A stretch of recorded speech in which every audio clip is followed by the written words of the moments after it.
What's up, everyone? Welcome to the podcast, a show dedicated to talk about all the poggers things in life, like music, content creation, and video games. I'm one of your co-hosts, Leopold Orchibald. And I'm Glorpson Chormberdang. Glorpson to Chormberdang. Have you ever There's an asterisk there. Chorberdang. Oh yeah, duh. Yeah. Chorberdang. Have you ever it's like hard. Have you ever thought about how it's hard to say gibberish? Like when you think of that, like on the spot to it's hard to really fast come up with a name that crazy. Cause That's why speaking in tongues is so crazy impressive. Yeah. I can't not say like kakapoo. Exactly. It can't not devolve to like kakapoo, but yeah. To that scene from Bruce Almighty. Yeah. Oh my God. Which is the funniest fucking. So good. Oh my God. Holy shit. I can't watch that and not fucking die every time. It's crazy how and I think we've talked about this a little bit too. It's like, as a musician, it's really hard to clap off beat. I'll just find an alternate beat, like a 3/4 beat or something. Like I can't clap off beat. And there's a few other ones that we notice. Yeah, as drummers, it's hard to be off beat. Yeah. It's relative, within a margin of error. It's hard to me and my wife talk about that with the sentences. My wife. Time to my wife. 2 minutes and 4 seconds. The sentences our children say are they're just getting used to saying words. They're so stream of consciousness that we can't even, I couldn't come up with an accurate representation of the shit they say because I couldn't think of anything so nonsensical. Words that just don't at all. I can think of one particular Twitter account. Which one? There could be so many you're talking about. The president. I was about to say, are we talking old school Covfefe? Are we talking Aspen Cole? No. I'm 2026 El Presidente. Anyway. El Presidente. Bro, I was thinking of you yesterday because I wanted to try to come up with. I couldn't remember what it was you said, and I couldn't remember if it was last episode or 2 episodes ago, and I wasn't about to spend 3 hours trying to find a thing that I could just ask you, but I wasn't going to ask you, so I just wasn't going to do it. Fair. But it was one of the body cam videos. It was one of the rare moments, because I have an infinite number of examples where some bad shit happens. The cop goes over to his lieutenant. Mm-hmm. And they both kind of look at each other, point at each other's body cams at black because they turn them off or they mute them. And it's always what are they saying? Mm-hmm. Well, I have a video where this guy pulls this girl over who knows the cop, and she's freaking out. This guy's hurt me before. And he arrests her for failing to signal. Yikes. She signaled. But when she's getting out, she puts her phone on the roof of the car. And so you could hear the audio. Oh my God. They turned off their body. So I have the dash cam looking at them with the phone audio, and the way that the officer talks to the other one, because the supervisor's does she not have a license? What the fuck why did we just arrest this random girl for not signaling? And he was like, well, is this going to be a problem? And he's like, he had a history with her before. And, but he was, and he literally did the so let's think about this, bud. Did we maybe make a mistake? He talked the dad the way thing. You described that you talk to your children. Yeah. And I couldn't think of the best I could think of was hey, bud, was it a good idea to put the Nintendo Switch in the toaster oven? Or that's eerily close. Eerily close. Yeah. Hey, bud, do you think it's a good idea to stand on the Switch? Do you think that's do you think that's a good idea? Do you think it works that way? No. You think putting your pet frog in the microwave maybe was a mistake? Yeah. What did we learn? Yeah, do you think you're ready to do a backflip off the kitchen table on the terrazzo floor? You think you're good? No. Bro, speaking of the way the kids speak, this is it's so funny that I have this on my bullet point list of things to mention to you. first of all, I watched Terminator. I watched a couple of Terminator reactions. Okay. And I still update. I still don't know what the fuck Terminator 2 key thing. I still have no idea. Oh what my the fuck god. that, Oh my god. I'll never Okay. know. Okay. I watched the scene. I'm like, it's gonna hit me. It's gonna hit me. And I watched it. I'm like, Key nope, I have no moment. fucking idea. Oh my god.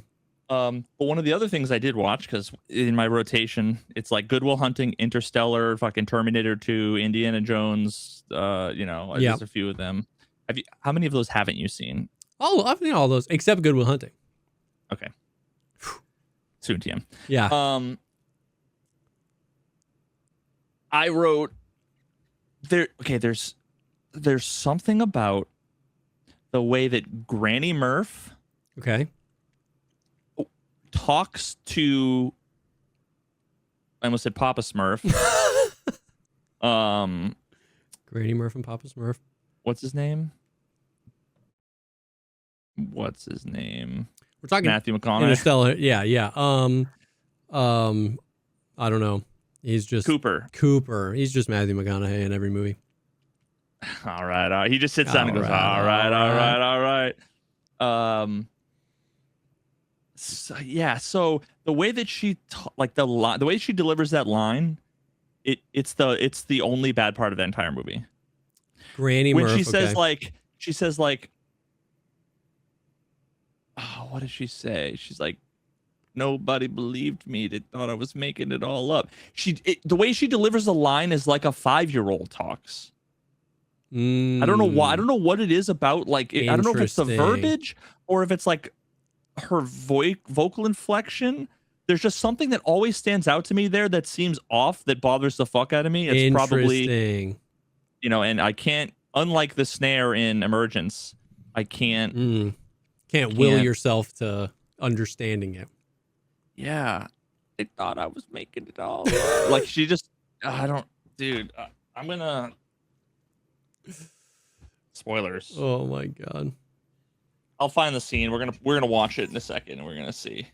Okay. And I have two other really quick things before I have anything like more detailed to say, because I want to hear about Tarkov before we talk about anything else. Yes.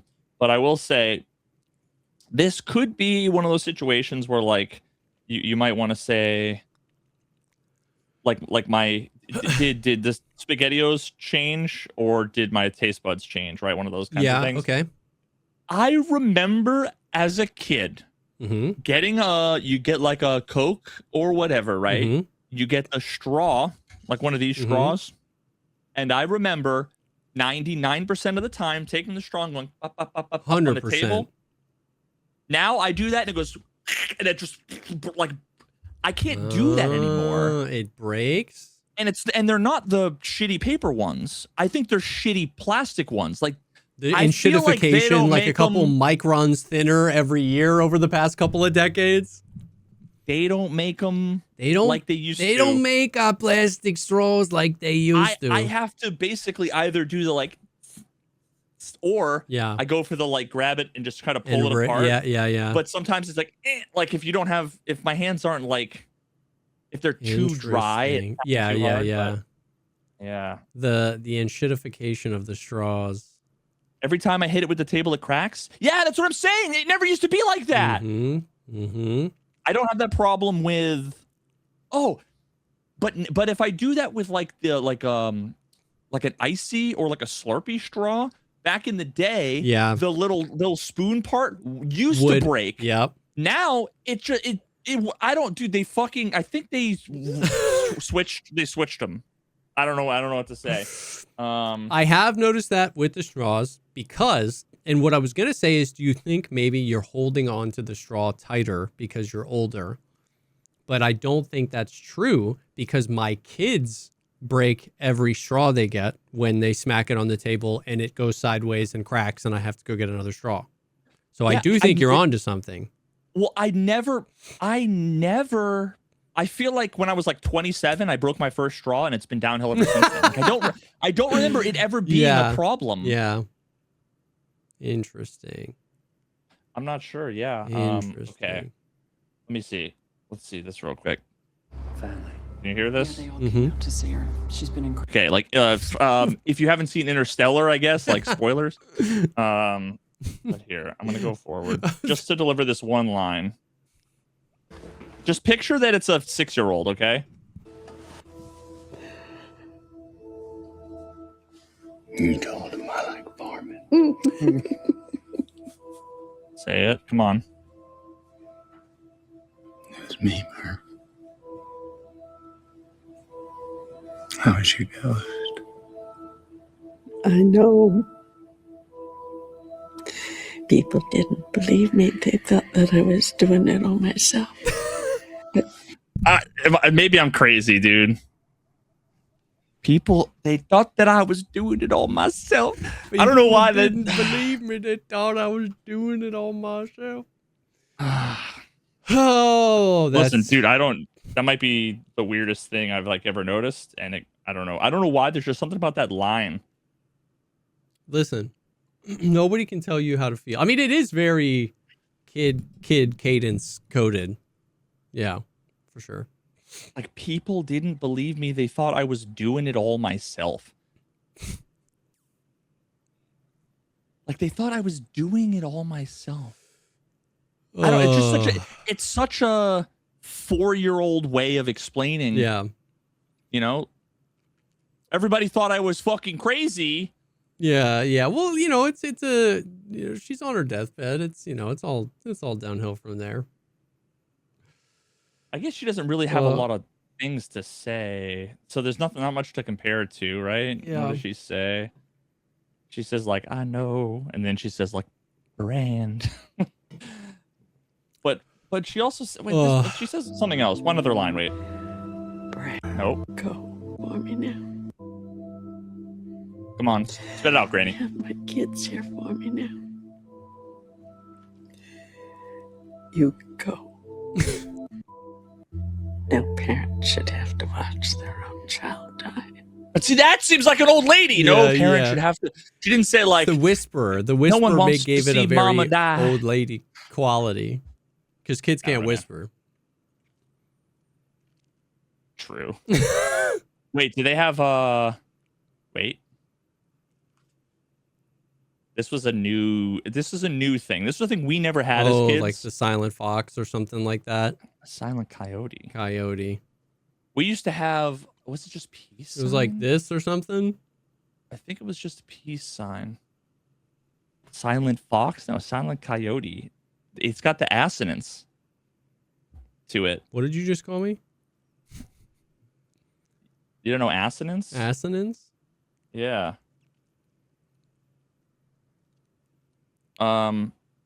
Like chips and dip, cellar door. Okay, wait. So assonance. Assonance occurs when sounds, not letters, repeat.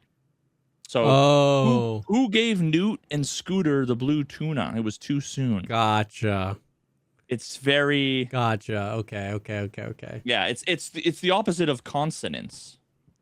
Silent coyote has none of that though. Quiet coyote? Maybe it's quiet coyote. There'd be a little bit there. Well, but I mean, it's not necessarily like, maybe assonance isn't actually the right word, but it's like, well, okay, wait.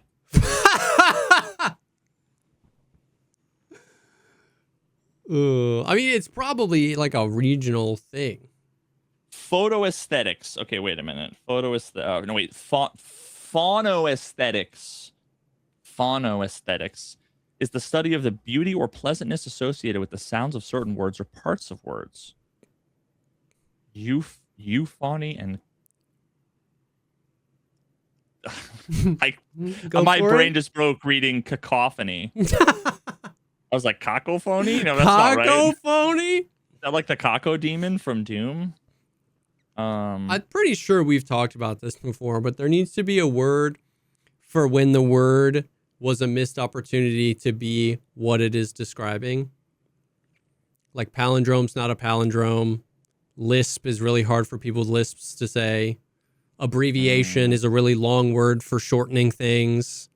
Like, you know what I mean? Like, there's just a bunch of those things Drive on the parkway. We park in the driveway. What's going on here? Interesting. Yeah, what? Okay, wait. The English compound noun, cellar door, has been widely cited as an example of a word or phrase that's beautiful purely in terms of sound, without inherent regard for meaning. Cellar door. Cellar door, being regarded as euphonious, appears to have begun in the early 20th century. 1903 novel G Boy by You know what? Shakespeare. You know what things on the opposite end of that spectrum is tests. Tests. There were multiple tests. There's just too much consonants, and then edited it. I edited it. I edited it. Edited it. What's going on there? Whoa. WWW is more syllables than World Wide Web. LOL. Yo, true though.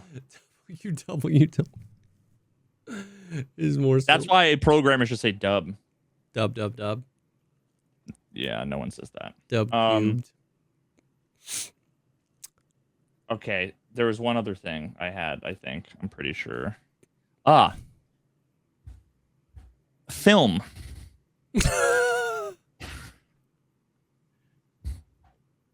Cinema. No, I mean like literally film. Okay. Like literally, like a roll. Yeah, roll of film. Where's the sound come from?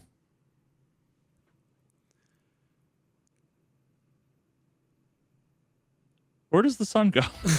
Wait.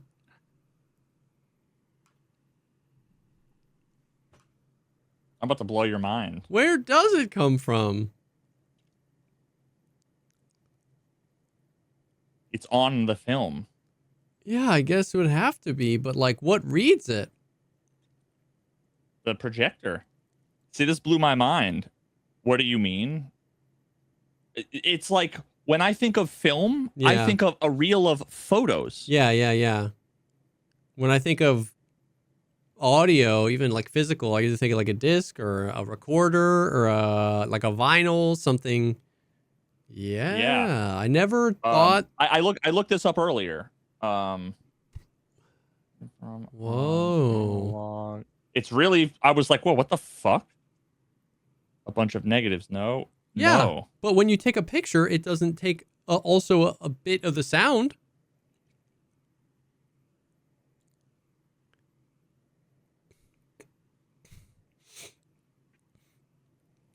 There's literally.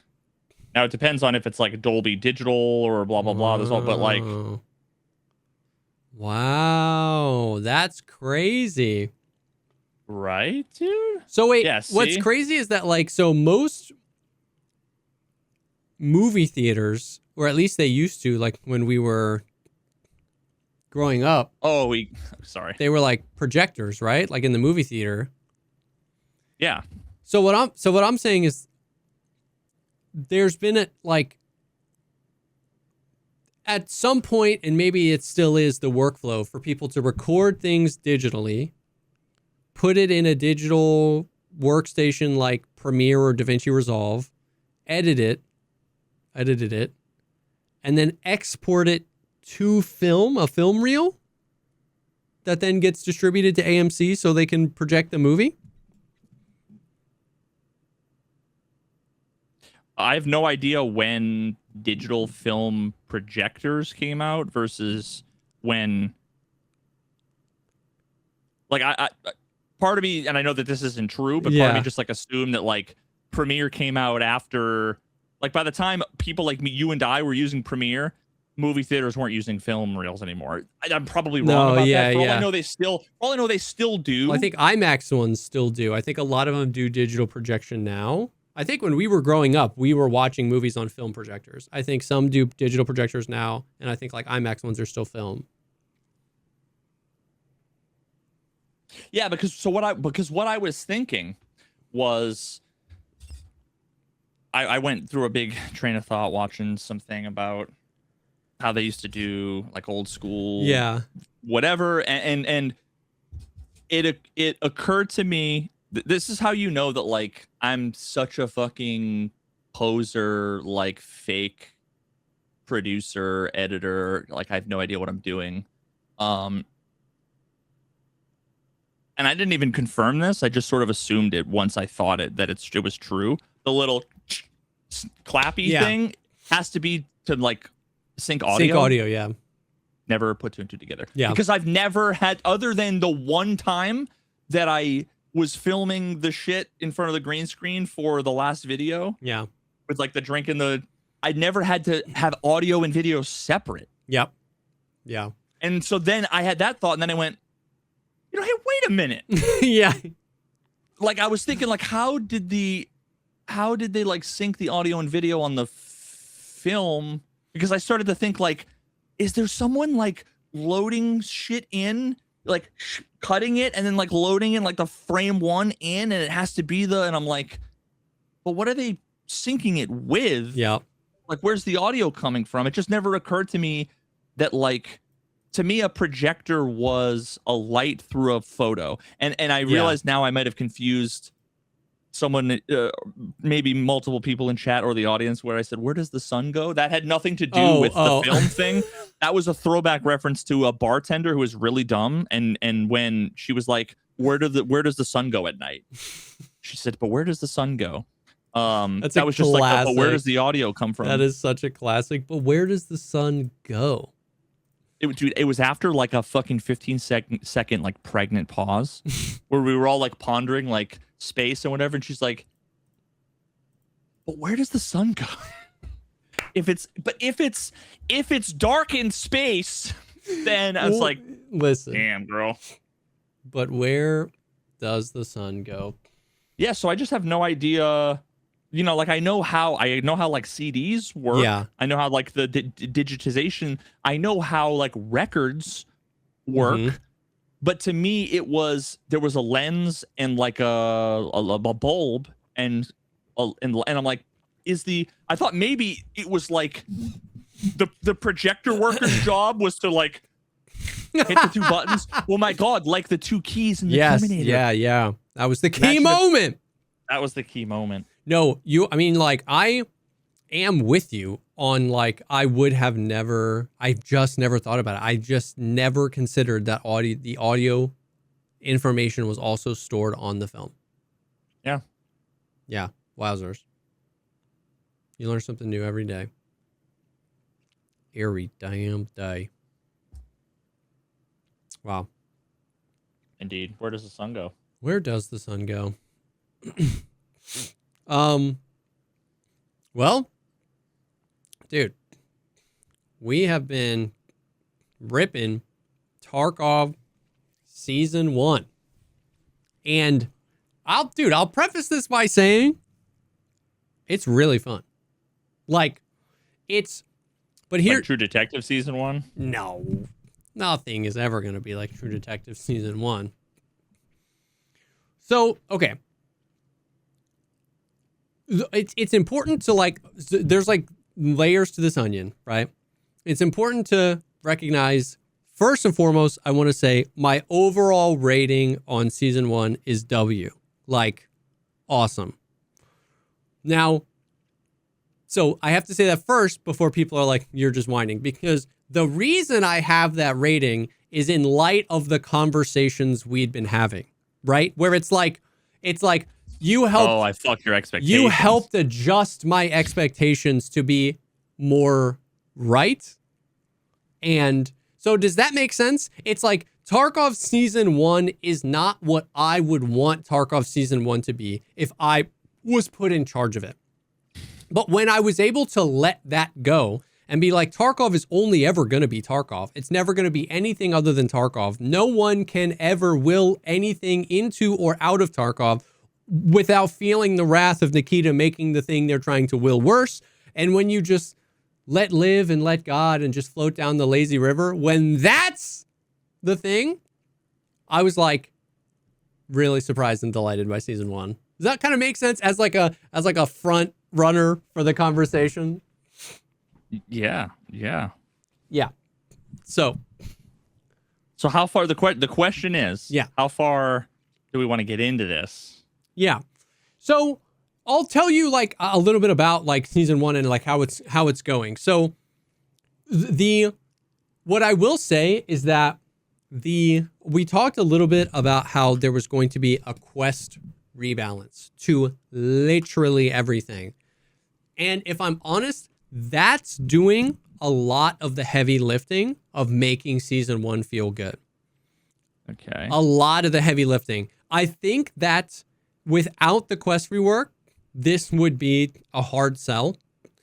But the quest rework, not that nothing else is there. I just think as the season as a whole would have been a hard sell without the quest rework. But with the quest rework there, it's easy to really enjoy season 1. And then the rest of season 1 outside of the quest rework is such a good idea and has so much potential that the hope is that they like gather feedback from like the modifiers and the seasonal things. Like I imagine they like, and I know that sounds like cope, but that's kind of the point of the seasonal modifiers, right? Is that like there's that season 2 is going to have different modifiers and you can't not like learn from what you have, so it's like, so overall the experience is good. Classic wipe day thing. They said the patch was going to be down, like the game was going to be down for like 8 hours. It was down for like 10 hours. And then for the first 4 hours since it was up, nobody could connect to the game. Like it was the most classic shenanigans. So everybody was sitting at like 180% of their viewer numbers.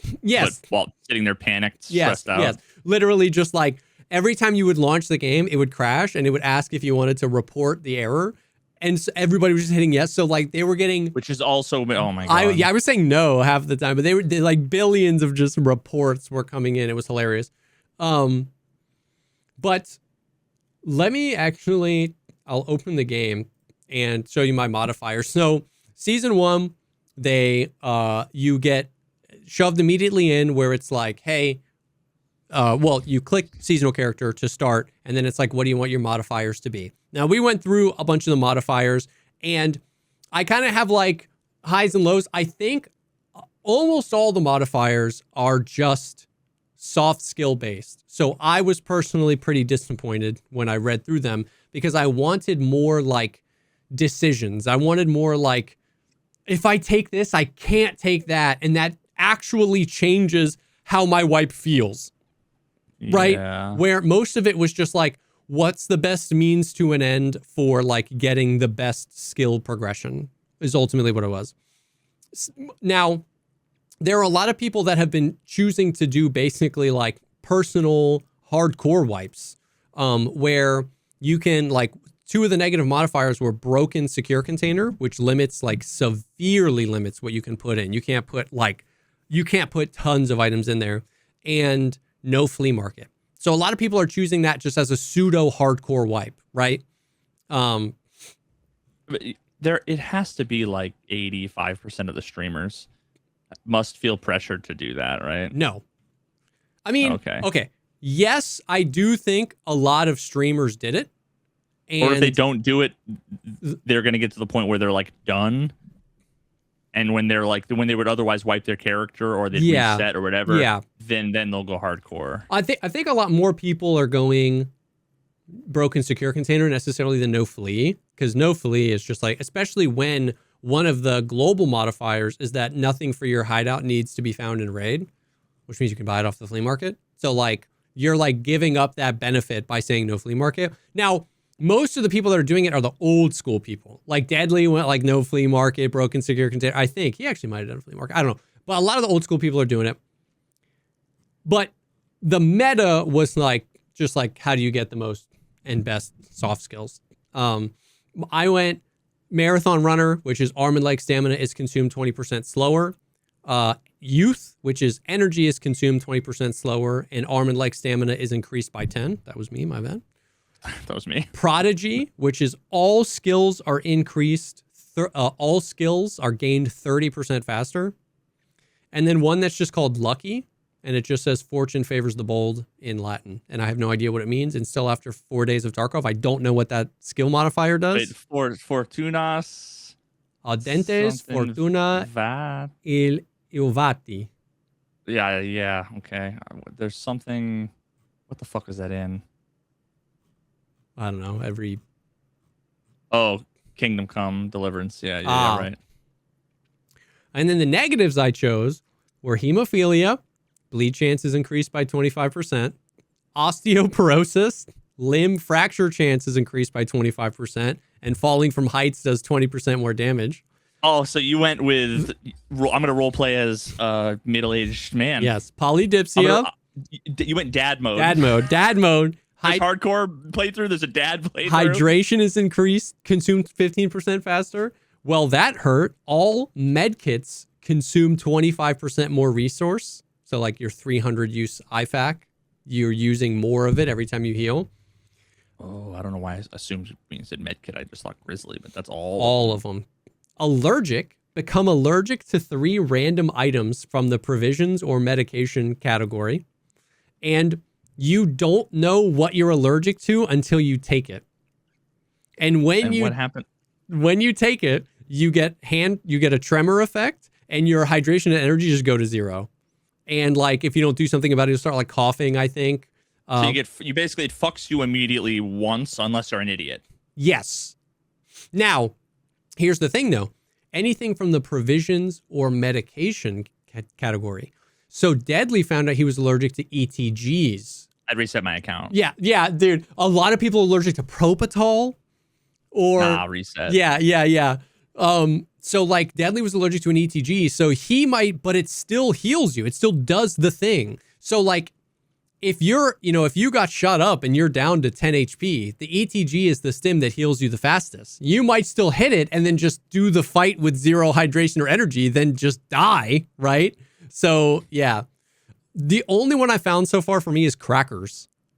I haven't found my other 2 yet, which is like terrifying. At any moment, you're just gonna like hit it. Damn, you got a racist character. That's rough. Yep. The other negative I picked was third leg. Movement speed is decreased by 1%, but buying items from therapists is 5% cheaper. And Stupid. It's so stupid. And the one I regret the most, Dr. Jekyll. After gaining the fresh wound status, it cannot be removed until the end of the raid. Now, I don't know. Oh, that's. I don't know if this is with hemophilia. bugged. Yes. Wait, you chose both of those? I chose both of them because I was trying to get points for my other ones. So I don't know if this is bugged or working as intended. So but you're always bleeding? Yeah. If you get, well, here's the thing. Like what the fresh wound does, fresh wound means there is a chance for a bleed to reopen. Right? Like that's been in the game for forever. Fresh wound goes away after a certain amount of time. But with I always felt like if I had a fresh wound on my leg and I ran for 30 seconds, I was bleeding. Like almost for like 100% of the time. It hasn't been that bad. It's just you have a chance to catch that bleed for it to reopen after you sprint. Well, with Dr. Jekyll, it is currently a 100% chance. If you touch the sprint key, your bleed will reopen and fresh wound never goes away. So it's the closest I've felt to OG Tarkov when you got a black leg right off the rip and you were like, do I just leave? Raid's over. Like, do I just leave? That if I get into a fight 5 minutes into the raid and get a heavy bleed, I can't press the shift button for the rest of the raid without opening up the bleed. And I consume medkits 25% faster. So either that is intended and I just regret it, or it's like, because once again, what the thing says is that the fresh wound never goes away. And what I thought was fresh wounds mean every time you sprint, you have a chance to open the bleed. But it's not. It's 100%. So it's pain and suffering. But other than that, yeah, Zagustins and the Perfotorin will counteract it because those stims say you can't get new bleeds for a certain amount of time. But the Zagustin is like 120 seconds. So it's just like 2 minutes. But I'll take a Zagustin before a fight so that I can run around and not take bleeds. But for traversal, it's brutal. Anyways, so that's annoying. So those are the modifiers I chose. And it's like, it is definitely like I ended up with more negatives because once again, all my positives are just like you get a little bit of extra arm and leg stamina, and then my skills level 30% faster. And then I got all those negatives. Now, I got a special achievement for having that many negatives. It's like specifically all of those types of negatives is called genetic lottery. Reaching level... I was just going to call it idiot. Yeah, reaching level 30. Dude, some of the achievements for the seasonal are insane. But yeah, so it is... So the roller coaster I went on was, I thought the modifiers were the greatest idea Tarkov ever had. They released the modifiers and I was like, these kind of suck. These are all just soft skill focus. And then when it was actually you picking for your own character, it actually was a little bit harder to decide and like nail down what I wanted. There was like some stress of like, if I fuck this up, it fucks up my whole life. And then we were like, we were level 12 and we were like, I really regret Dr. Jekyll. So there actually was a little bit more than I anticipated of like the modifiers actually affecting the wipe and then being like, damn, I'm excited to do it again different. In light of what I know now, I would do something different. What you just like went to the beach and you didn't bring sandals, so you had to walk around in like shoes and socks. Yeah. And so then now you're excited to go back to the beach without, yeah, because of how uncomfortable it was walking in sandy socks the rest of the... Sure. But at the same time, like that's kind of what I kept saying to chat was like, if I pick one that I don't like, that's kind of the fucking point. Like, you know what I mean? Like, I don't know, if the wipe was just like, here's a wipe, but you level skills 30% faster. It's like, the amount of times I've like fallen from like a small height and broken my legs and then laughed and been like, oh shit, I got osteoporosis. You know what I mean? Like, I just think that's the point is like, now I'll swing a different direction. Like right now I'm looking at other negatives being like, oh, those couldn't be as bad as this. And I'll swing that direction next time. And then I'll see how fucked those are, right? Like Airwing doesn't have a secure container, or his secure container is like all screwed up. And so he's like, every time he finds anything, he's like, yo, can you put this in your secure container in case we die? And I'm like, oh, I'm glad I don't have that. But then he doesn't have the doctor. So it's like, it actually is kind of really affecting the way we navigate the wipes. More so the negatives than the positives. When you say next time, what are you thinking? Are you thinking that you're going to be able to get like 3 playthroughs through the season, or are you thinking next wipe, or next what season. Are the seasons? How long are they? So they said in the patch notes between 4 and 6 months, but there is a timer because it's there's like a battle pass, and so it tells you. So we know that this wipe ends on December 7th, just because there's 120, however many days it says on the timer. And then Nikita had said at the China conference they were just that there was going to be a second season in 2026. So December is the next season. Now, 6 months, once again, in my opinion, would be too long. I get why some people would like it. 4 months seems like the sweet spot for me. There will be people that re-roll their characters and go through it multiple times. The achievements that they released for season 1, you can't get in one playthrough because there's like 4 achievements that are all get to level 30 with these specific like positives or negatives. Combos. Yeah. And so so you can't get them all. So there will be people that will like, get to level 30 or get to this and then re-roll. There's also so the modifiers. Is there actually like a market for people who want to get all the achievements? Is that like it's small. I think that's mostly streamers and like achievement hunters. I couldn't care less about like achievements personally. Like sometimes I'll be like, oh, this is like, I don't have anything to do today, so let's go try and kill this boss 20 times to get the achievement. But I won't really go out of my way to be like, I'll never reset. Like there were people resetting their accounts on main before seasonal ever came out because during an event there was like an achievement for getting the good ending, an achievement for getting the bad ending. So they would get the good ending and then reset their account. And then I was like, dude, that's insane. That's just not me, bro. That's just not me. Yeah. So that's the modifiers. I think the modifiers leave a lot to be desired in terms of like less only centered around like skills, or at least like the positives, but ended up being more impactful than I thought and like trending up. I ended up being more of a W than I thought. It actually affects how you play the raid. It actually changes the way you navigate these maps, what you bring, how you bring it in ways. I'm bringing army bandages, the most useless item in the game. You know, and since 2018, I've not even looked at an army bandage unless I Those are needed the green ones Yes. that have what, 2 uses? Yes, unless I needed it for a daily. I'm bringing 3 every raid, right? Because every time I run, if I have a bleed, it opens up to a light bleed, and I'd use that instead of my Salua. So the modifiers actually did change the game a little bit more than I thought. The battle pass is pretty cool. It's actually not like pay to win, not as pay to win as I thought it would be. On almost every page of the battle pass, there is like a Black Division crate that has gear, but that gear is like almost nothing. Like it'll be a Black Division armored rig, but without plates in it.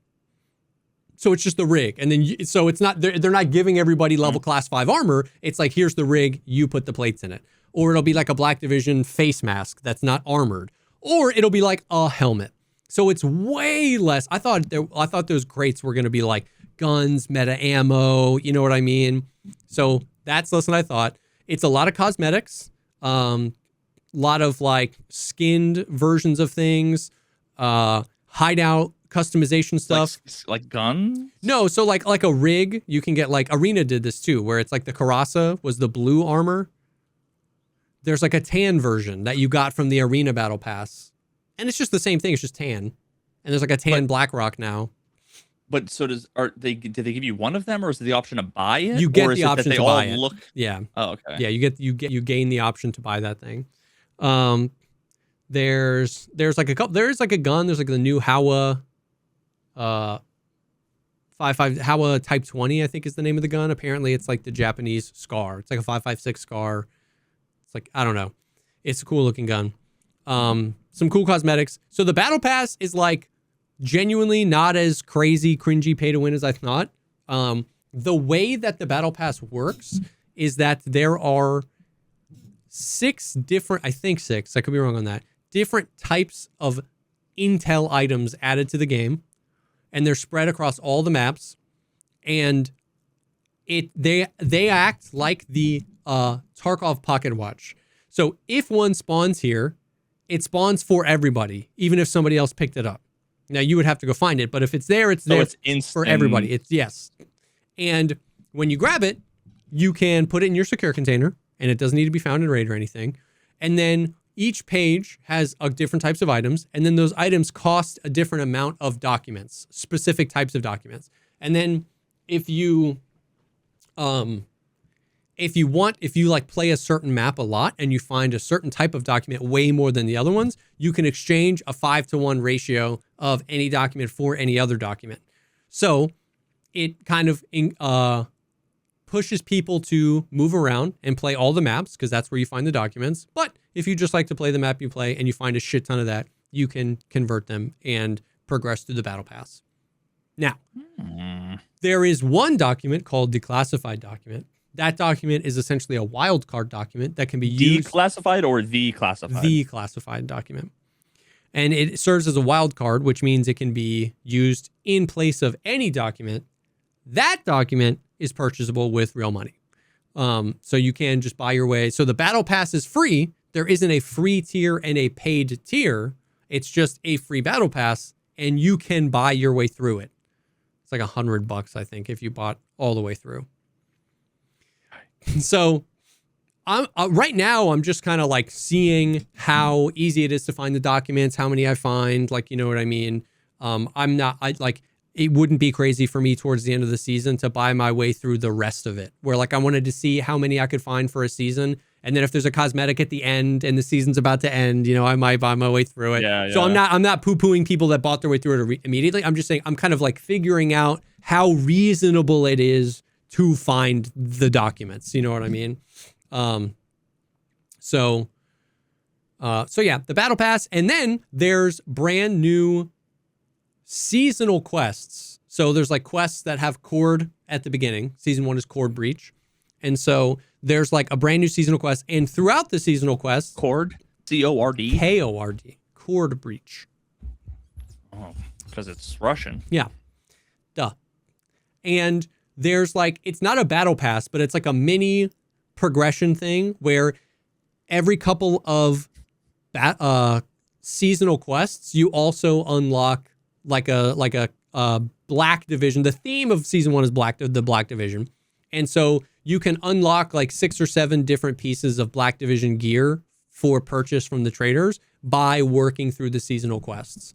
So that's like separate from the battle pass. That's another kind of progression thing. So there's a decent amount there. I wouldn't say it's not like capital C content, right? Where it's like a new map or a new boss or a new mechanic on the maps or whatever. But it is live service content where it's like, I do kind of want to get through the battle pass, right? I'm way prioritizing those core breach missions because I want the new stuff, right? And that new stuff is largely centered on playing the game. You can't buy your way through the core breach missions. So I think it's good, man. Like, I think the modifiers had more of an impact than I thought. I like that the battle pass isn't like, I don't really mind that you can buy your way through the battle pass as long as what the battle pass gives you isn't like 5,000 rounds of 995, right? There's nothing really in the battle pass I would say is pay to win. So I don't mind that they let you buy through the battle pass. Like, it's kind of cool, man. Like, season 1 is kind of cool. But the cream of the crop, what's carrying, all that stuff is cool. All that is 25% of the reason why season 1 is cool. And season 1 is cool because of the new task system. They did a good job, man. Now, they Tarkov'd it where it's like, it's a little clunky at certain times, but they did a good job. So, wait. Before we get to the good stuff, we got to make them wait. I appreciate you. We got to make them wait because we got to take a second and thank the sponsor for this video. And that is for this episode. And that is the Perfect Gene. And listen, when we say the perfect gene, we mean the perfect gene. Those are some big shoes. Those are some big jeans to fill. And they fill them. The perfect gene is literally like the most premium, high quality, comfortable, stretchy, firm, substantial, thick. Look at how many C's there are. Pair of jeans I've ever owned. They are, the benefit of buying online is look at how many colors, look at how many fits, look at how many sizes. You can get God, where do you start? Any length, any width, any cut of jean, any color. Cut to your jib. Yeah, it's insane. And these feel like, I always say this, but I was like a buy $15 jeans kind of guy because I was like, why would anybody, spend more than $10 on jeans? And I would have to buy new jeans every year.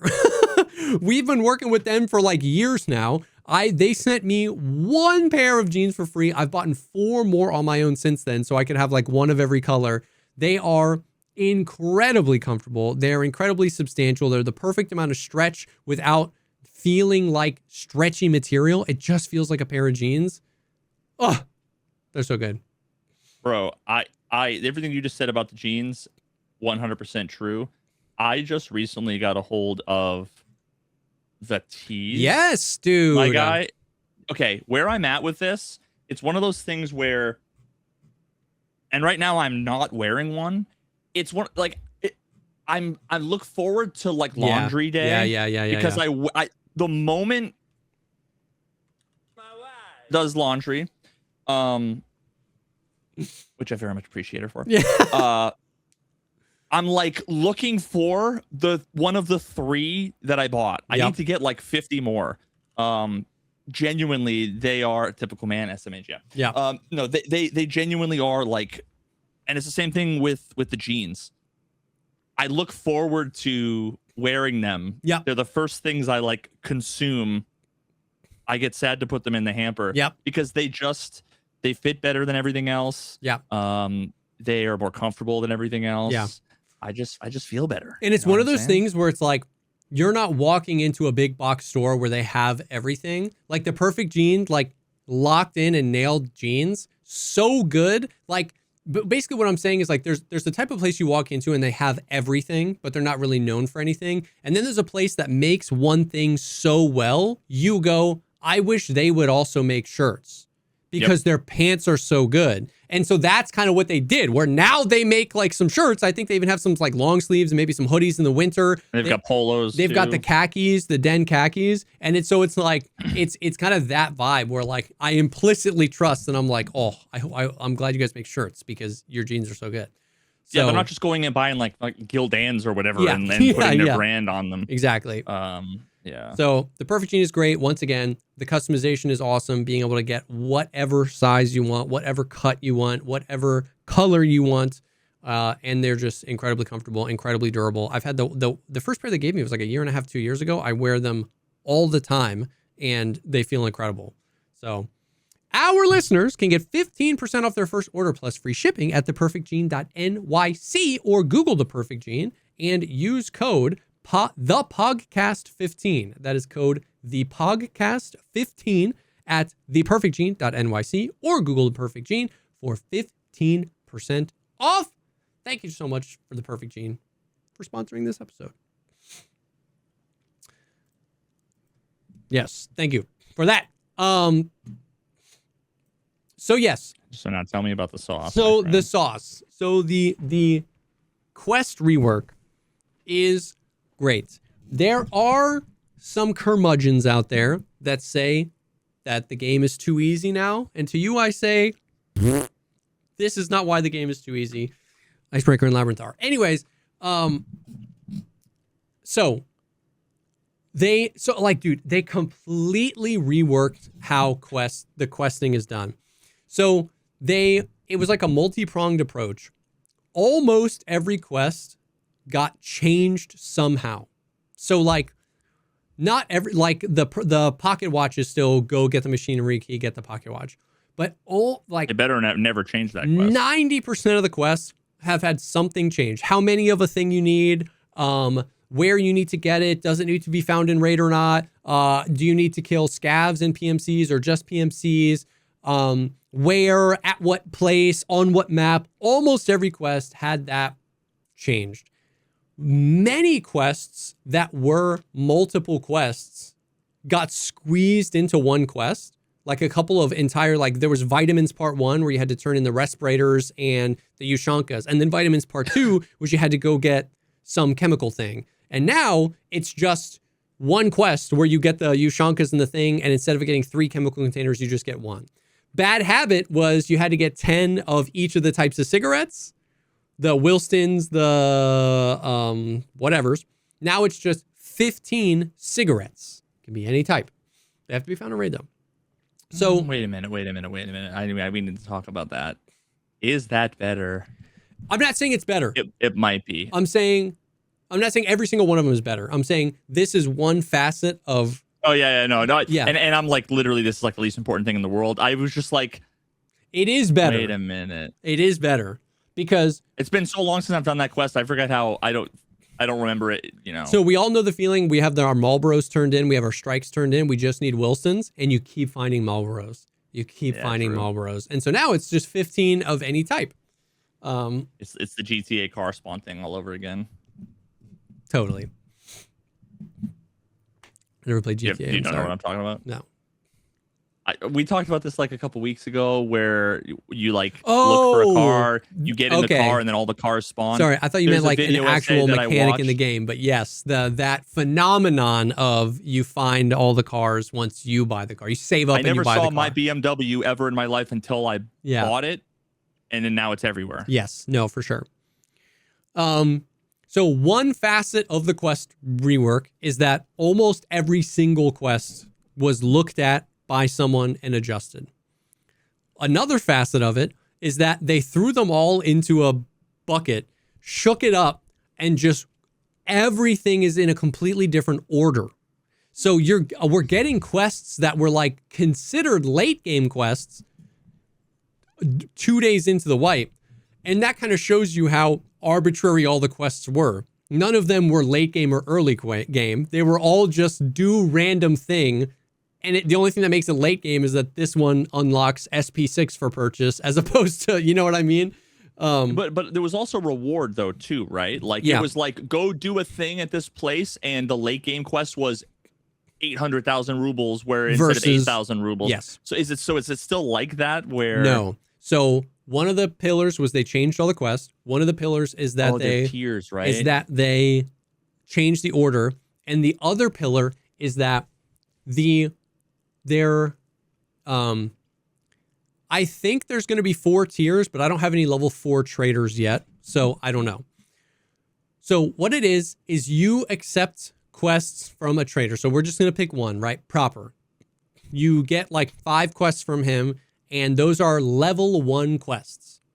And you, like, if you do 2 or 3 of the quests, like 3 more pop up. Right? Interesting. Okay. So you like do a couple of quests, you'll get a couple more. When you get to level 2 proper, level 2 quests open up. And they're actually like in the quests. For just him? Yes, for just him. When you get to level 2 proper, level 2 quests open up. And then it's the same thing where like you do a couple level 2 quests, a couple more level 2 quests pop up.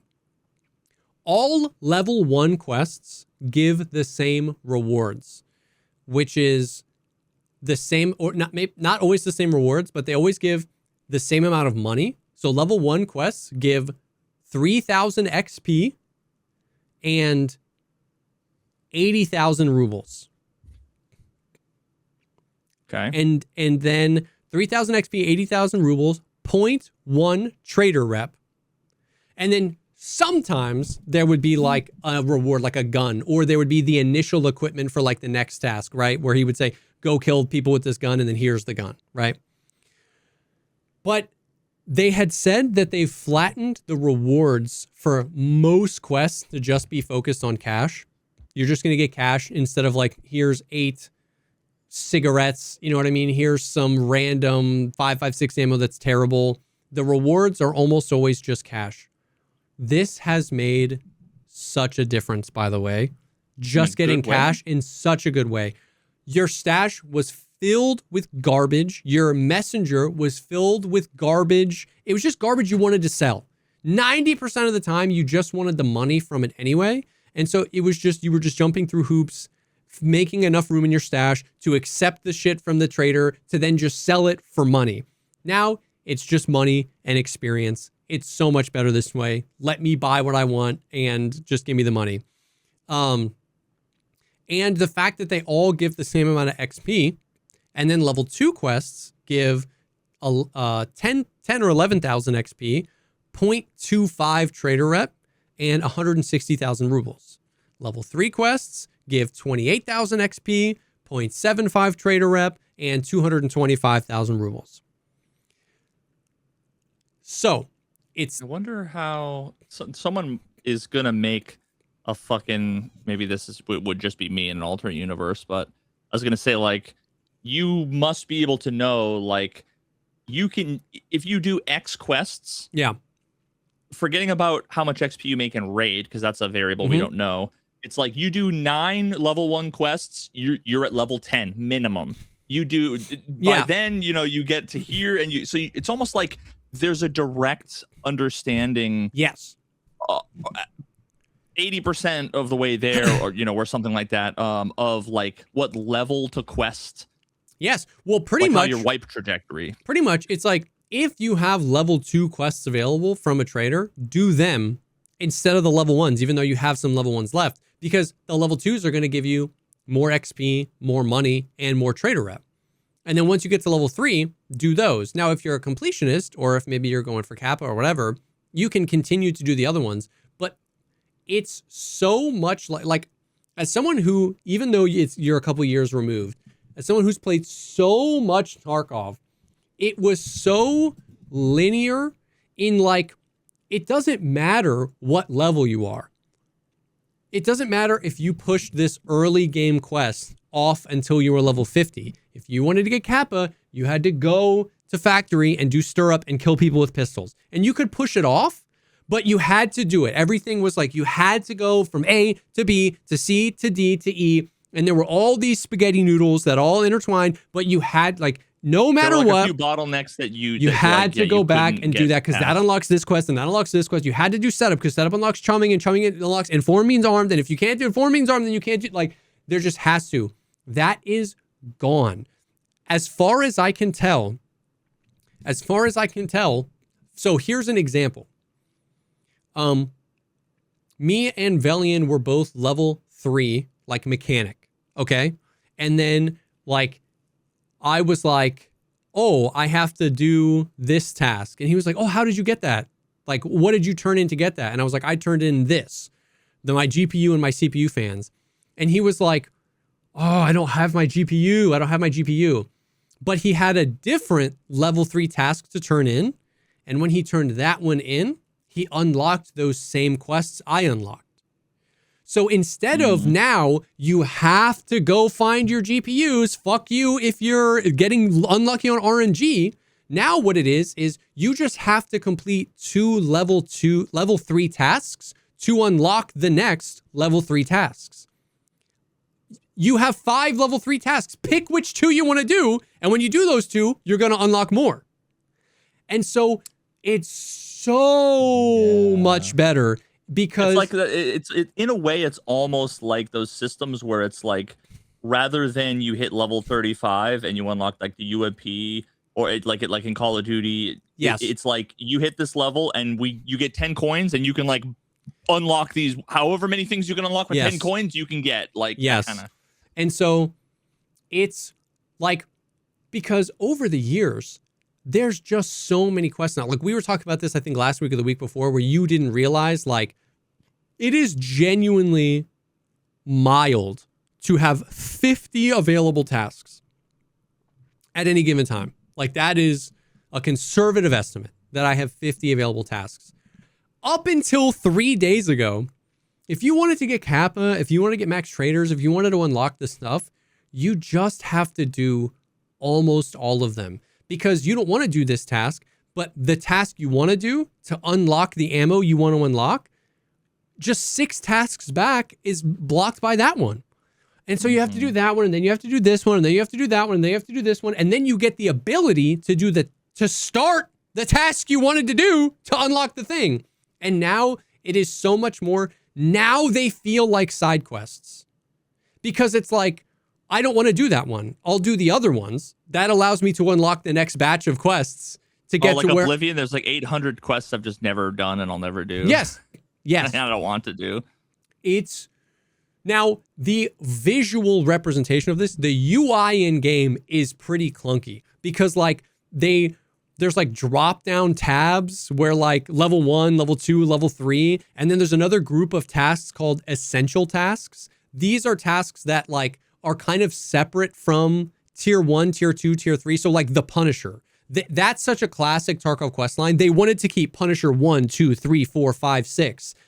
And so they don't put all of those. They didn't want to split that up where like Punisher 1 was level 1 and Punisher 2 was level 2. So they made that. It's called an essential task, which are like your task lines. So it's like it should just be like level 0. Yeah. So it's like the UI is clunky. It is hard to figure out. Some of the quests like the Tarkov shooter quests, they have their own drop-down menu that shows all of them. And it was like, it's the UI's clunky. There's still a lot of quests and it's going to visually be even more overwhelming for new players than it was before. But practically in how much easier it is to progress the game and how much you get to choose the way you want to progress the game, it's infinitely better.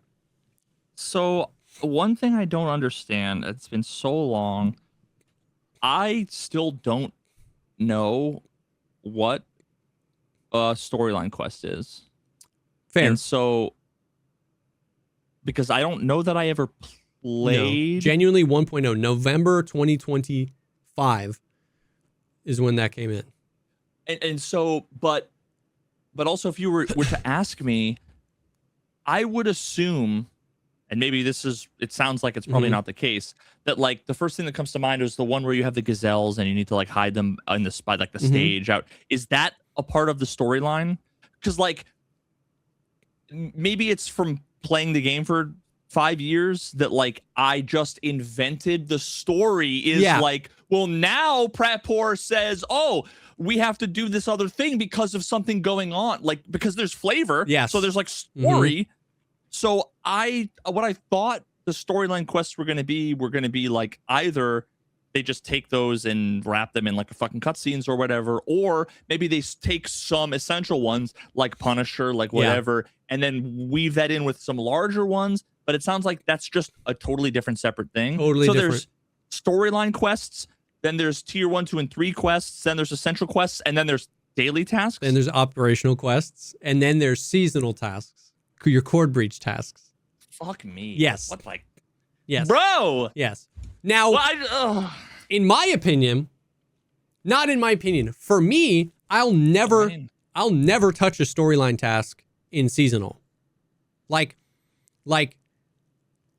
the point of seasonal is like if you were going to escape Tarkov.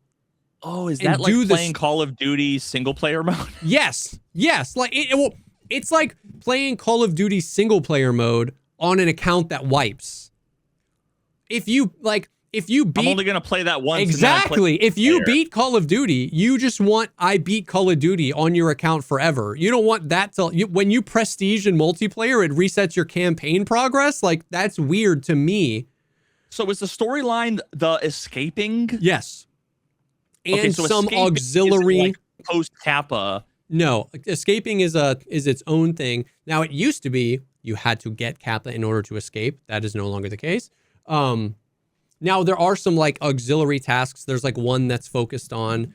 So like not every storyline task is essential to escaping. Some of them are just like really deep lore. So like one is all about the cultists, and the one is about Labyrinth, and one is about Icebreaker. Now in order to get one of the endings, the savior ending, you have to complete every single storyline task. And in order to get some of the other endings, you don't have to complete them all. So the storyline tasks are largely just the mechanism by which you escape Tarkov, like beat the game. Now, bro, what is left over from that is like the first storyline task you interact with in Tarkov now is called Tour. And that is how you unlock the map. So when you start your subathon, whether you play seasonal or not, you can only go interchange. And then you have to do that and then talk to Prapor, like physically, you go talk to him. And then it unlocks Woods. And then you have to go to Woods, and then you have Where's Prapor? Like when on his trader screen, there's a phone button now, and you click it and it brings you into his office, and it's like you like talk to him. That's do you walk in like you control your character? No, or is it just a cutscene? It's just a cutscene. Oh, I thought he was like in the back office in factory. I got so fucking stoked. No, God damn it. So because that's still, I haven't played since they put like the guy in Lighthouse, and I still have not seen a single cutscene. I don't know what they look like. To me, I'm picturing some fucking like Hans Zimmer music playing, and Matthew McConaughey is there with an old lady in Prapor. Okay, I'm picturing like full cinema. Is it actually? It's probably just like a JPEG with a mouth that moves, like a jib jab. It's closer to that than what you were originally thinking on the sliding scale. But I have to say, I am getting so excited to fucking do my subathon. Yeah. And I think so. Now, if you haven't beaten the storyline, yep. Like my gut is that I should just play seasonal and play the storyline on seasonal that one time. Yes, unless it depends. Unless I want that to persist. Unless you want it to persist, which you probably don't care that much. And it's really just like, how committed are you to beating it? And do you think you could do it before season 1 ends? Because that would suck. Getting 80% of the way there and then just season 2 starts and it wipes. You said it was December though. Yeah. I mean, it's a lot of fun. Well, if I have a 3-month subathon, I'll be the richest man on earth, my guy. Yeah, true. So I'll play until you stop. Yeah, true. Okay. Motherfucker. Well, then yes, then play seasonal because that's where most people are going to be. And it sounds like things will suck less. Well, it depends on what you mean by suck. All I remember is that the game was like getting Kappa when I left, it was already starting to get AIDS because they Yeah. like doubled the number of streamer items. And then they added Lightkeeper and a million other things behind and it was getting harder and harder. And I'm like, oh, I'm just never going to do that ever again. So, And then it sounded like at some point they made it easier. yeah, they did. This task system I'm talking about is just Tarkov now. It's not for seasonal. Every single thing I've been talking about with the task system applies to the whole game, whether you're PvE, PvP, or seasonal PvP. Which once again, just Is there any reason not to play the season though? no. Look, genuinely, unless you want to run into less people. Like, unless you want your race to be deader. That's the only reason, I think. Or, no, false. I guess I was answering that question for Veritas. A person would like to play main if they like extraction shooters, but they don't like the concept of wiping. These people have been around, our entire career. There were always people that are like, oh, this game is so cool, but I just hate, even if they weren't people that played super casually, there were just people that like, I hate the concept of the game deleting my shit. That's who main PvP is for now. You, Veritas, who's played enough, like, you don't fucking care. No, there's really no reason unless you want empty rates. I mean, yeah, I mean, genuinely. So I've heard worse sales pitches. So now, as a quick diatribe, because I am glazing this new quest system, I gotta sneak a couple of jabs in. How the fuck is this not 1.0? Like, this patch is so much more 1.0 than 1.0 was. Since they released 1.0, they've added more beneficial quality of life things, more fixes to shit, more stuff that makes the game less arbitrary. If you like 1.0 is ostensibly this moment to like be like, this is the game we've been working on. If you came to 1.0, played for 2 months and went, this game sucks, you actually might play the game today and be like, wow, this game is great. And you might think, why wasn't this in for 1.0? And I would just not know what to say to you. Like, it blows my mind. Now, better late than never. I'm so glad this shit's in the game now. But it blows my mind that this isn't 1.0. What version is this? Is it 1.1 or is it 1 point? So imagine if 1.1 was just some bullshit. What you would have gotten is 1.0 would have been what it was, and you would have had 10% of the viewership and the hype and everything for 1.1. Yeah. Now you got like 2 1.0s. Yeah, I mean, I guess.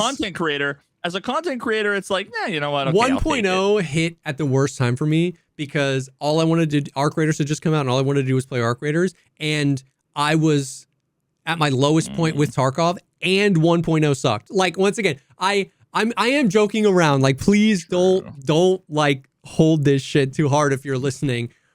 But like, I mean, I'm offended. But like 1.0 was the exact Tarkov we had the day before 1.0 with a tutorial, some new quests, and more bugs, not less. Like, hell yeah, tutorial terminal. They added bookends, tutorial terminal, and the storyline quests, which are cool, but they were just more quests. We had like entire progression locking bugs. We had like invisible shit. And so there was, dude, in 2017, we were like, bro, 1.0 is going to be so fucking lit. It was just Tarkov. And then you would think, and then a lot of the cynical people were basically being like, what did you expect? Tarkov always sucked. It's always going to suck. What did you expect 1.0 to be? And then since 1.0, they've just been out banger patch after banger patch, excellent quality of life update after excellent quality of life update, like making the game less arbitrary, making the game continue to be difficult, but less arbitrary, less RNG, more fun. And it's like, so they did everything I would want them to do for 1.0 after 1.0. After marketing the fuck out of 1.0, the order of it blew my mind. But I digress. Better late than never. I'd rather have it here. But all that to say, the task system is great. And then we haven't even talked about the last pillar of the new task system, which is shared task progression. Oh, yeah. So now, for all my friends, so many tasks that's like kill 30 scavs on customs, right? Policum Hobo, kill 25 scavs on customs. That's just shared. So we're all killing scavs, or like kill scavs with a headshot on shotguns on shoreline or whatever. It's like, it's a shared task. So as long as we all have the task and you're doing it. And so that has been so good because so many of those things were not real measures of skill. Like kill 30 scavs on customs. If you and a friend both have that task, it's not like I'm better because I got it done. We're both just killing scavs. Like, and working against each other. Yes. And so now it just like slows everything down and it's just like random. And now that just like we get to complete that together. And even some, which I was surprised, even some PMC kill tasks were shared, which I was very surprised by. But then there are still lots. So like the Punisher quest line, that's not shared. You have to do all that yourself. Shooterborn in Heaven is not shared. You have to do that yourself. So it's like a lot of the ones that they deemed to be more like skill, Tarkov shooter part 1, 2, 3, 4, 5, 6, 7. You have to do it yourself. A lot of those are still you have to do it yourself. Now, this is where a lot of people have said Tarkov is, it's too easy now. It's too easy. It's too easy. I don't care. It's just so much more fun. It's so much more fun. It's so much less frustrating and less arbitrary and less RNG. It's so much better this way. These are the motherfuckers that when they invent like the what's the shit everybody that was like it was like a fucking diabetes medication that was really good for weight loss. What's it called? Oh Ozempic? Ozempic, yeah. When they invent like the Ozempic that is the like it will just make you giga healthy and there's like no side effects, and it's just like they're the ones that are gonna be like, man, getting healthy is so easy now. Like, oh, you just rather everyone fucking die young, huh? You fucking dickhead, uninvited from every party ever, right? Like, ugh. Now, the only thing I will give is that it does boost the amount of people playing duos, trios, quads, which then has the effect of making it like you have to do all the same things as a solo. You don't have anybody helping you out. And now you are just like, even more so than in the past, are almost always running into groups. And so I really personally would not mind. Many games have done this. It does not seem out of the realm of at all. Some sort of like XP multiplier for playing solo or some sort. You're gonna say solo queue. No, fuck that. Miss me with that on Tarkov. Solo queue would be very bad for the game. IMO, but some sort of XP modifier, skill XP share like Pokemon skill item? XP modifier, or even like I don't fucking know, quest modifiers. Like we can throw all the things up against the wall and see what sticks. I don't think that I wouldn't hate that. You know what I mean? Like if we have to kill 30 scavs and there's 3 of us and we're all split running around the map, like that is easier for me than it is for you as a solo. I wouldn't mind if you doing it, you got more XP, or while you're doing it, you get more XP and strength and endurance. Like, I don't know. You should get a multiplier for XP based on how many people, like when you kill someone with their 5-man, you get 5x XP for each person. 100%. See, like that would be sick. If I 1v5, I want 20. I want fucking 25 XP. 25 Genuinely, XP, in a world where if you kill 5 PMCs right now and extract from the raid, you get 9,000 XP. But if you go to Icebreaker and kill 10 Black Division, you can walk out with 100,000 XP. In a world where 100,000 XP raids are not rare, I love that idea. If I kill a 3-man and I kill all 3, each one is like 1x, 5x, 10x the XP. If it's a 5-man, like scale that shit. That would be great for solos. Like, bro, if you get a killing spree multiplier where Killionaire.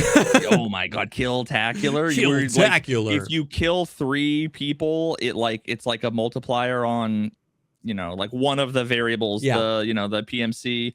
you get a 2x and then 3x and then 4. Oh my god, hell yeah. That would actually go fucking crazy. At least Arena should have that. I forgot about Arena. So did everyone. LOL. Anyways, so yeah. And now on the quest rework, there is no purchase requirement. So you know how in the past you needed to be a certain level, you needed to have a certain amount of trader reputation, and you needed to have bought and sold a certain amount of money with that trader. And remember, the meta was always like, buy stuff and then sell it right back to him to get your money spent up. Oh, that's what I did instantly with Peacekeeper. It was buy a whole bunch of M9s, sell all the M9s back. And what that does is get rid of the useless USD. Yeah. It's like I convert a bunch of the USD I'm never going to use to rubles at like a massively discounted to him rate, but then also progress to... That is gone now. You don't have to do that at all. It's just get the trader level and get the level. Your personal level and the trader reputation. Pog. So altogether, between the quests being in a different order, all of the quests being adjusted in some way, making them feel fresh, your progression being you have so much more agency over it because of the tiered system, level 1, 2, and 3, not having the arbitrary spend requirement, shared task progression, interacting with this game on a fresh wipe genuinely feels amazing. Like, it's just so different. We're doing stuff in different orders. We're doing stuff at different times. We're sharing progress together. There are so many. I feel so significantly different for me. So significantly different. There are so many more times where there would have been a classic Tarkov moment where I was like, I'm doing everything right. I'm doing what the game is asking me to do, and the game is punishing me for no reason. There's just so many less of those moments. It's awesome. So now this goes back to what we were saying though, where season 2, I have higher hopes for the modifiers, the global modifiers, the quest events, maybe the theme for the event, the battle pass, because this quest rework is just now how it is. So like next season we're not going to be able to ride the high of the quest rework, right? It really is just going to be like the season is going to have to speak for itself. And I am genuinely pretty optimistic that they'll like look at what all the modifiers people took, and like they probably have a list of document that's got like 700 modifiers in it. And like I genuinely think each season is going to get better, because it really is a completely different outlook. Whereas the journey to 1.0, the underlying belief was that like, not that this was necessarily how it was, but the underlying belief was like, there's a vision for exactly what 1.0 should look like and feel. And what we were doing from 2017 to 2025 was like a funnel. We were getting closer and closer and closer and closer to that vision. Whereas the seasonal is kind of flipping it, where it's like the longer we do seasonal, really the more opportunities there are for them to like make things crazy with the season. So if there's a season that like, let's say, I'm just making this up. Let's say next season they were like, the season theme was old school Tarkov, and there was no flea market and like no secure content or whatever.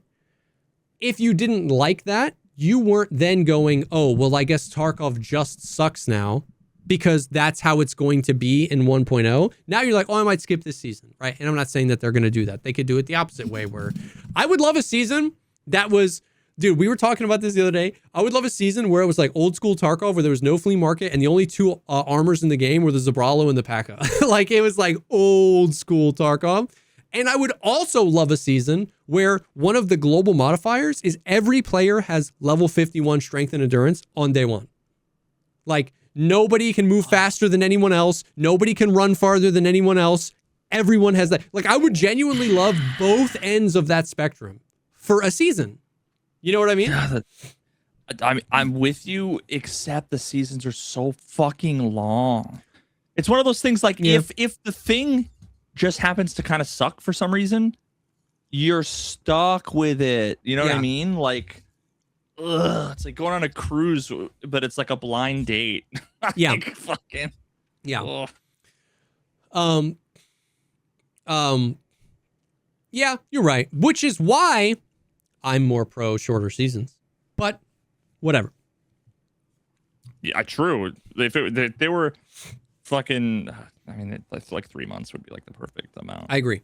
Now, but it would be the perfect amount if there wasn't so much. It sounds like there's so much shit in the game that like the normal person in 3 months is just, they're going to make it 5% of the way through. well, now, so I agree with you. Now, not so much.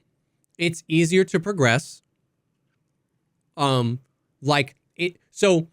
getting to max trainers is easier now, especially if you play with a squad. It's easier even if you play solo because of the way the XP structure is laid out for the new task system.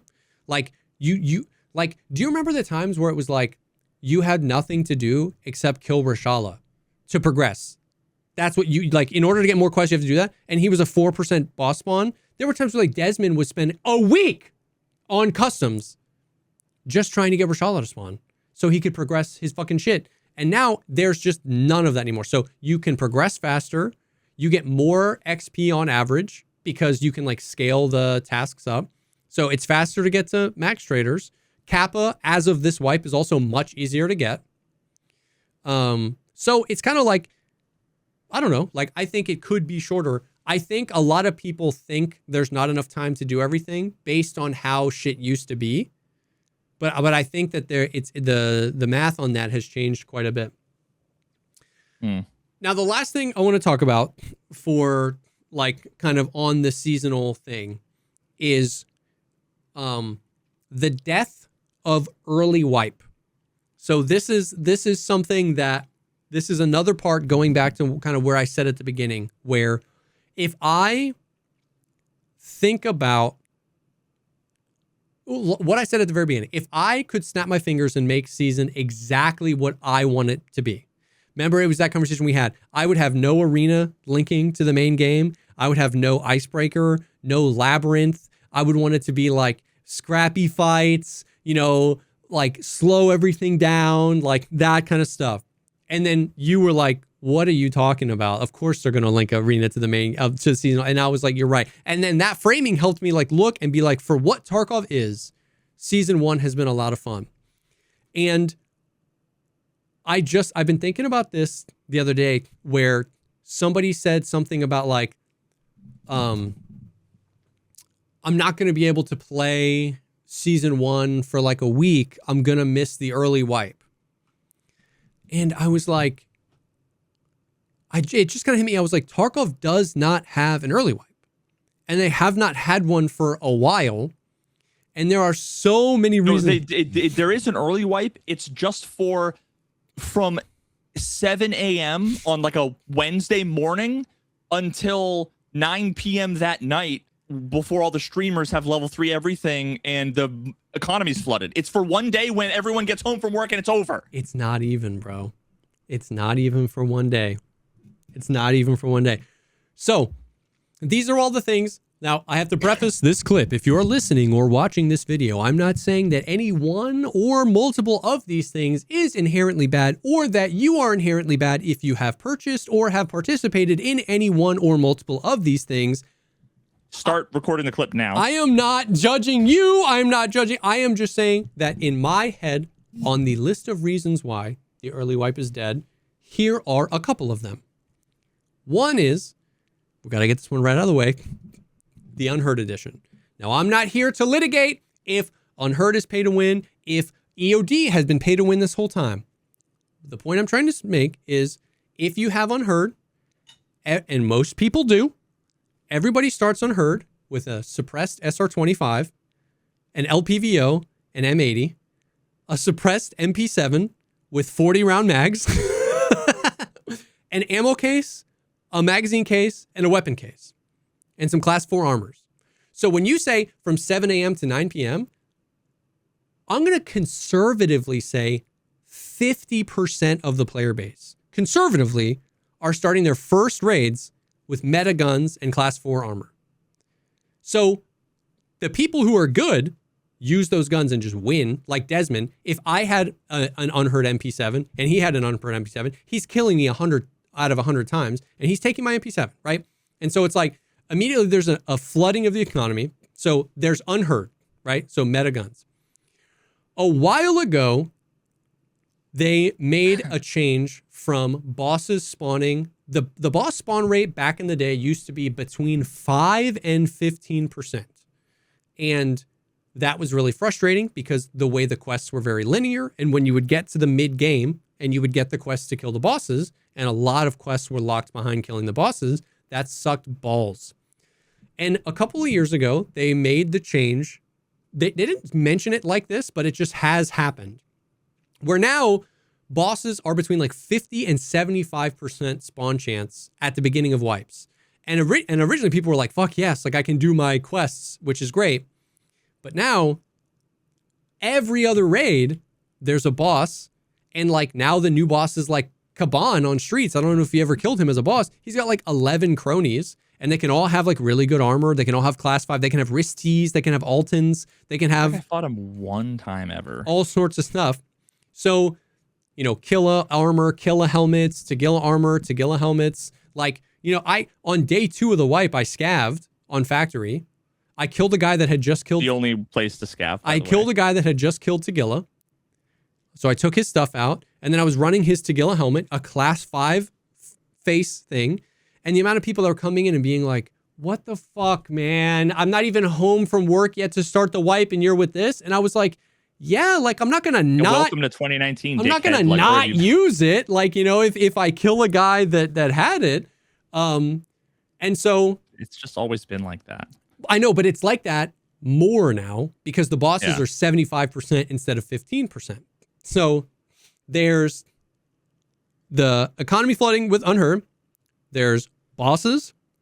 There's drops. So now every patch also comes with drops. And it's normally 2 weeks of 5 to 9 drops a day that are either like decent guns. I got an injector's case out of my drop today.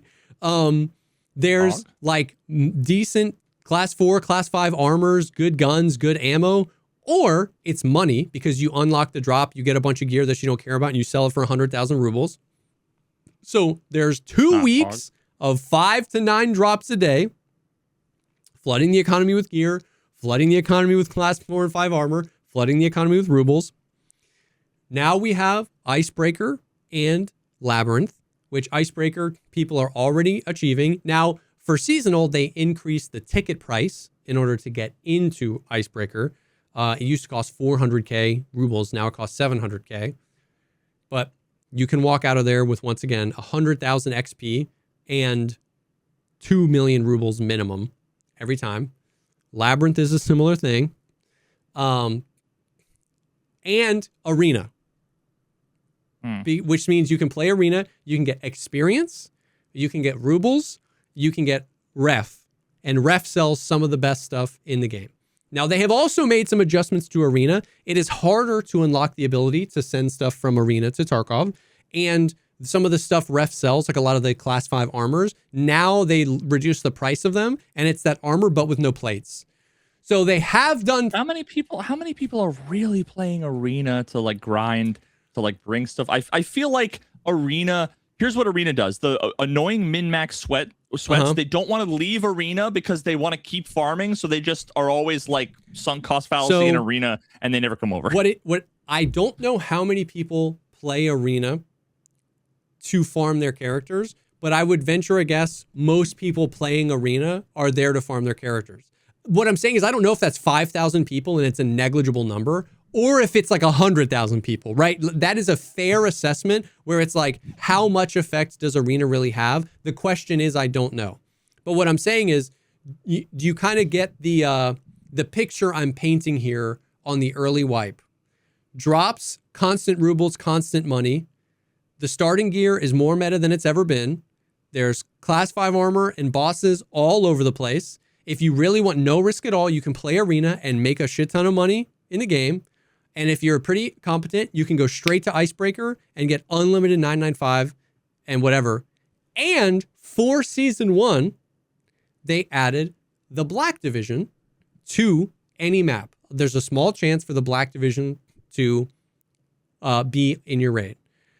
I already have 6 Black Division armors, which are full decked out class 5. every Black Division has either M995, SSA AP, 300 Blackout AP. They have the best guns in the game. They have the best armor, Class 6 helmets, quad nods. I already have 4 quad nods. Normally by day 3, I have 0 quad nods. So now once again, to then put a punctuation, I'm not saying any one of those things is a bad thing. I'm not saying any one of those things is the reason, whatever. And I'm not even necessarily saying that Tarkov not having an early wipe is wholly bad. What I'm saying is that for the people that have been playing for a long enough time, that they have this idealized early wipe, I kind of just like, even though I've known each of those things has been happening, came to grips with the fact where I was like, the early wipe is dead. No one is going into a raid with a stock SKS. Like I used to. The early wipe is the first raid of the wipe. Maybe. Like now. Well, because most people are sitting at the screen waiting to like log in or whatever while the first people are. Yeah. Now that is not to say if you struggle early wipe, like what I'm trying to say is I see you. If you are newer to the game, you are probably not taking in your MP7, even if you haven't heard, because you have that gear fear, the healthy gear fear, by the way. I'm not anti-gear fear. You're probably going in and getting stomped by all these people. But that's kind of what I'm saying. I don't want it to sound like I'm berating you if you're having a hard time, because you're probably like, well, I'm having an early wipe. I don't have all that shit. What I'm actually saying is you're having a hard time to some degree because of all that shit. Yeah. So your early wipe is great because everyone was an early wipe. Yes.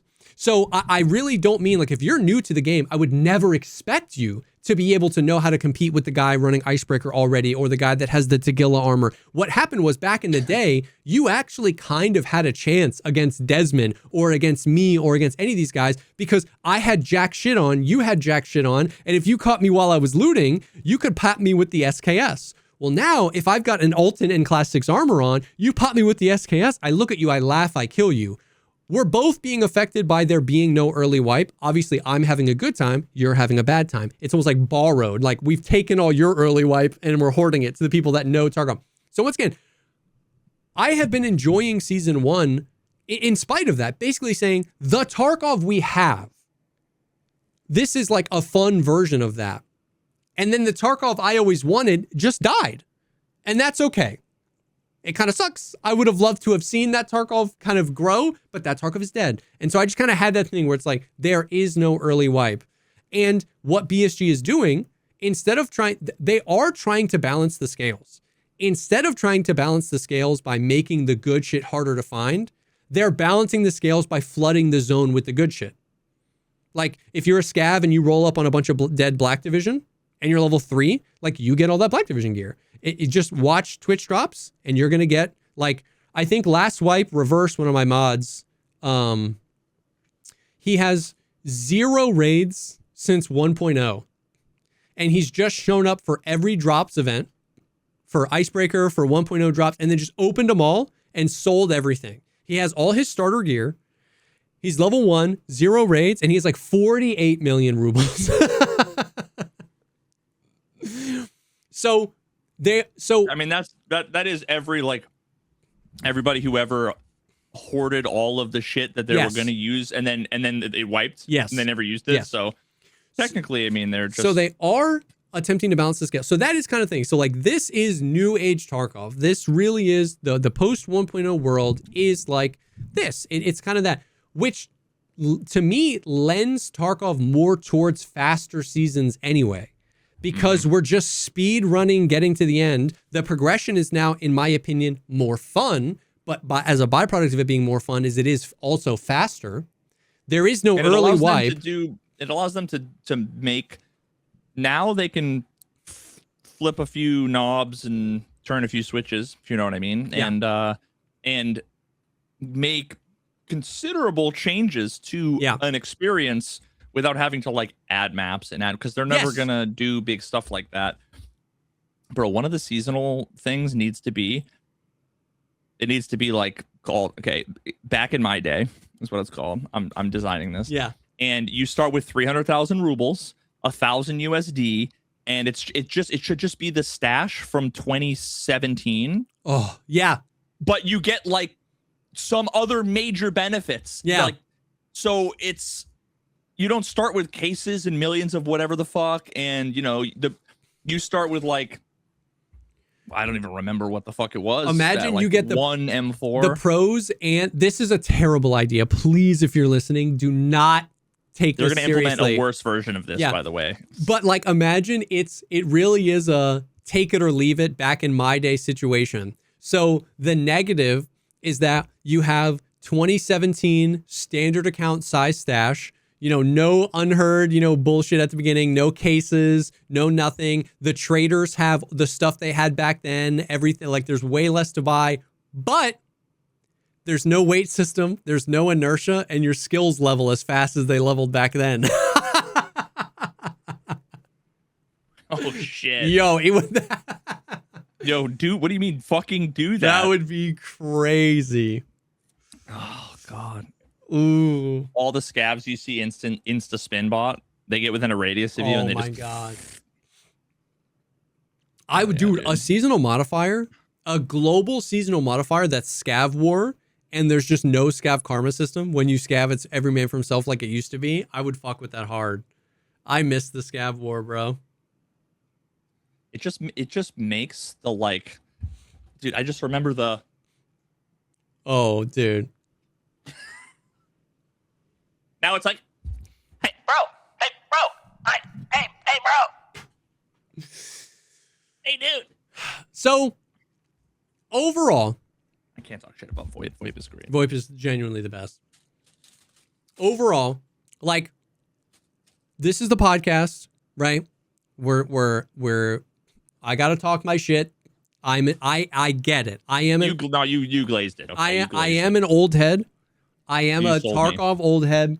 I want things the way they were. I want the vision of Tarkov that's from 2017. The slow, gritty survival, smoke, putting all this mods on, playing slow, playing to the end of the raid. That's what I want. But what I'm saying genuinely is I have bifurcated my brain saying that what I want is dead. This is just the Tarkov we have in 2026. And you know what? I'm fucking having fun. Season 1 has been fun. I am enjoying it. The modifiers are sick. The quest rework is sick. It's sick. There's hype around it, and I'm enjoying it. And so, like, I know, like, I don't know, like that I know I can be really negative on this game, but I really think that Season 1 has been surprising me, and I've been enjoying it. And I don't know if that means I'm going to enjoy it all the way to December. I don't know if I'm not going to do the storyline again. You know what I mean? I'm probably going to play this until War Dogs comes out, but I am enjoying it. And that is my review of it. Say less. Oh, and then, yeah, I'm sold. Overskilled mentioned this earlier, and it's so true. Taking things away from people is so much harder than giving it to them. And so I really think BSG, it's just like, it's so much easier to just like tell that to the government. Power. It's so much easier to like power creep and just like, well, this is better than that. And then when this one's better than that, and this one's better than that. That right now, if they did a wipe that I wanted, if they did a season that I wanted, no arena, no icebreaker, no labyrinth, no black division, no drops, no fucking shit, 99% of the people would hate it. Like, and I do have to recognize that it's like, I want to believe I exist with a coalition of, there's millions of us. Realistically, there's dozens of us. You know what I mean? Like, and so, no, we are Legion. it is hard to, it's harder to take things away when people know it. And like a great example of that is like, if they went back to 10% boss spawn rates with this new task system, like this new task system solves the problem of why they had to increase the boss spawn rates. But they increased it. So now if they pulled it back down to 5 or 10% and saying, hey, we don't need to flood the economy with all the good gear anymore, people would lose their fucking minds. But it would be better for the game, IMO, if they were 5% now. Like, I don't know. So, but we're done with Tarkov. What's up? How are you doing? What's up with you? Oh, I went and read a bunch of the comments the last podcast. I've been taking it in. I've been really, What are really we talking reflecting. about? Your video. my video. And should you make what it I'm gonna do. shorter? I remember. Yeah. A lot of folks were saying that you cooked. I think I agree. So as an update, I went to the beginning of my video today. It's longer now. Oh, well, I mean, between now and then, yeah, it's yeah. But between the last podcast and now, yeah, we're like past 6 hours. But today was the day I had like a doctor's appointment, and so like and they made me wait for like 45 fucking minutes, so I just sat there with my thoughts, okay, and I was really dwelling. And when I got home, before I started my stream, I did a little bit of an experiment. And in the beginning of my video, I was able to take a 3.5 minute segment and reduce it to 2 minutes in 20 minutes. Okay. So how many minutes per minute How is many that? minutes down per minute up is that? Okay, first of all, it's almost 50%. Yeah. And so I watched a video, and the video was like this pro video editor can like tell if you're a newbie by watching like 30 seconds of your thing or whatever. And it was just a guy interviewing another guy about editing stuff, and he just echoed the whole like more is less thing. Yeah. And so I went and I like watched the beginning of my video, just one little portion, and again I read a bunch of the comments. Part of one of the things that I think I still like struggle with is that I think I'm writing my videos speaking to a particular audience that isn't like my target audience. I think that my target audience enjoys what I come up with, but it's not, it's like I could make a meal for you that you liked, but that doesn't mean that it's the best meal I could make for you. Yes. I'm making you a Big Mac and you're like, oh, this is good. But like if I was Five Guys, you would have been like, okay. Yeah. I genuinely think I am I try too hard to preempt criticism and maybe not criticism, but like counter arguments. Yes. Like basically I'm like, I don't like, it feels cheap and lazy in a way to just fucking say a thing. To just say a thing. Holy shit.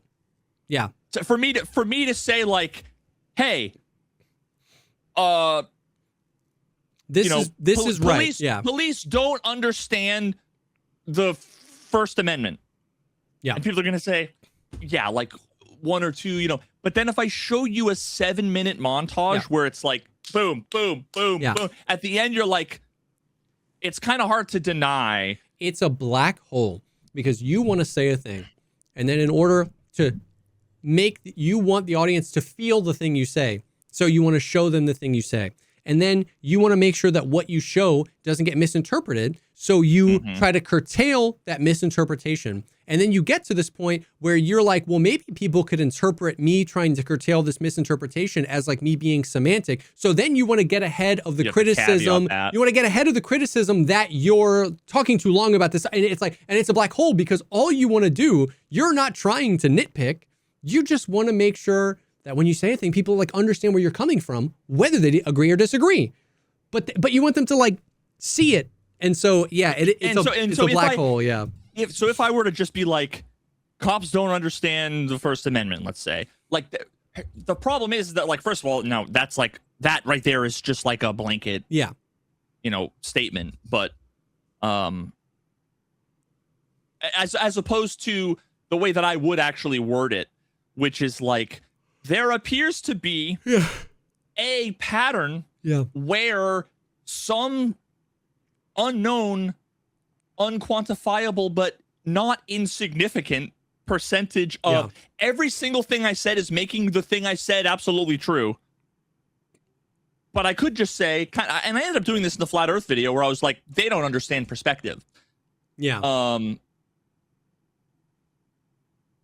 But at the same time, when I think about my audience, if I were to say, if I have a list of, let's say, hypothetically, 13 things that are described like a pattern of issues.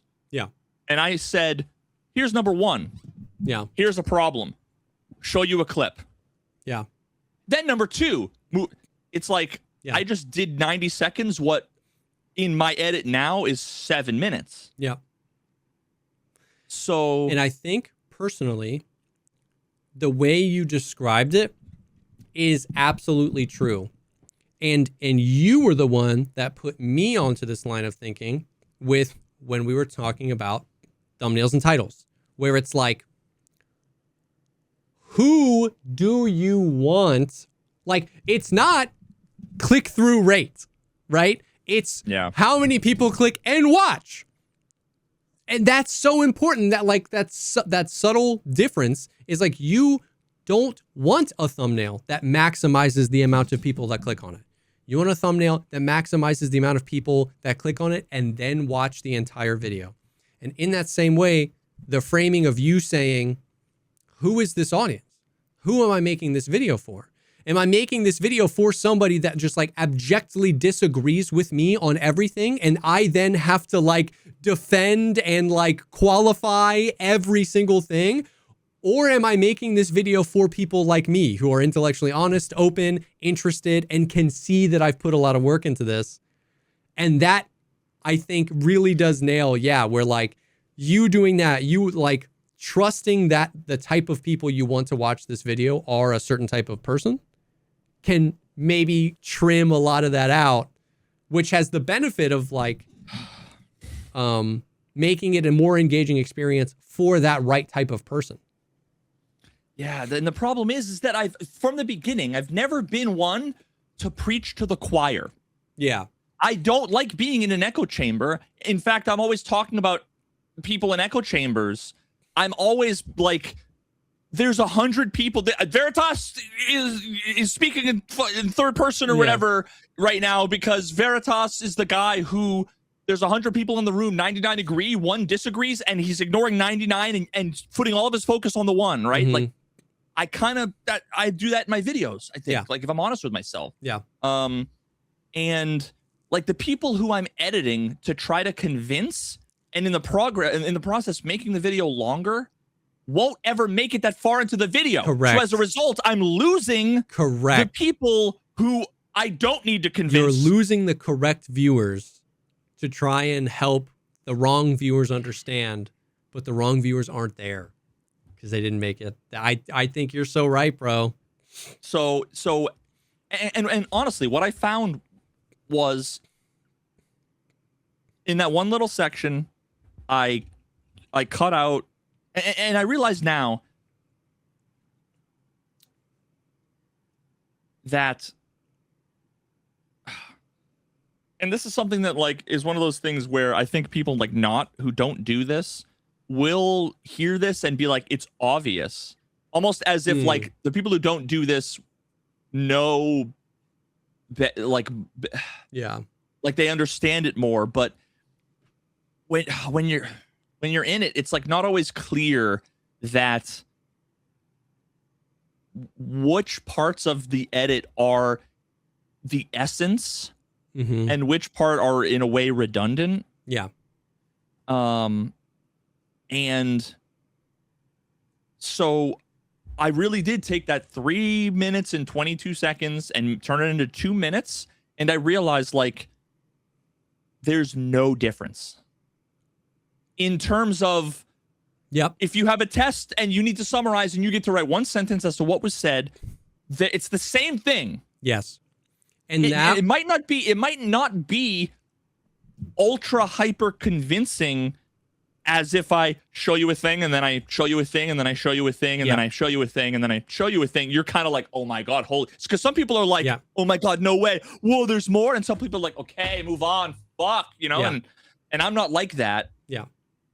Well, sometimes I am actually. Yeah. So depends on the content, right? It. So, and but that it's the stuff I'm not as interested in, which my shit I'm editing, I am. And that what you just described, like, dude, it's so funny. I'm genuinely like so happy to hear you say that, because when I got that idea to like just shorten the video instead of splitting it, like I've been there, but with just much smaller projects, because like I used to get that feedback, because I get that feedback a lot. My wife used to give me that IRL, that like my dad does this and I do it, where if I'm talking to you and I feel like I'm not getting the feedback that you're getting what I'm saying, I'll just say it again a different way, and then I'll say it again a different way, and then I'll say it again a different way, and then I'll say it again a different way, until I get you being like, I disagree or agree, right?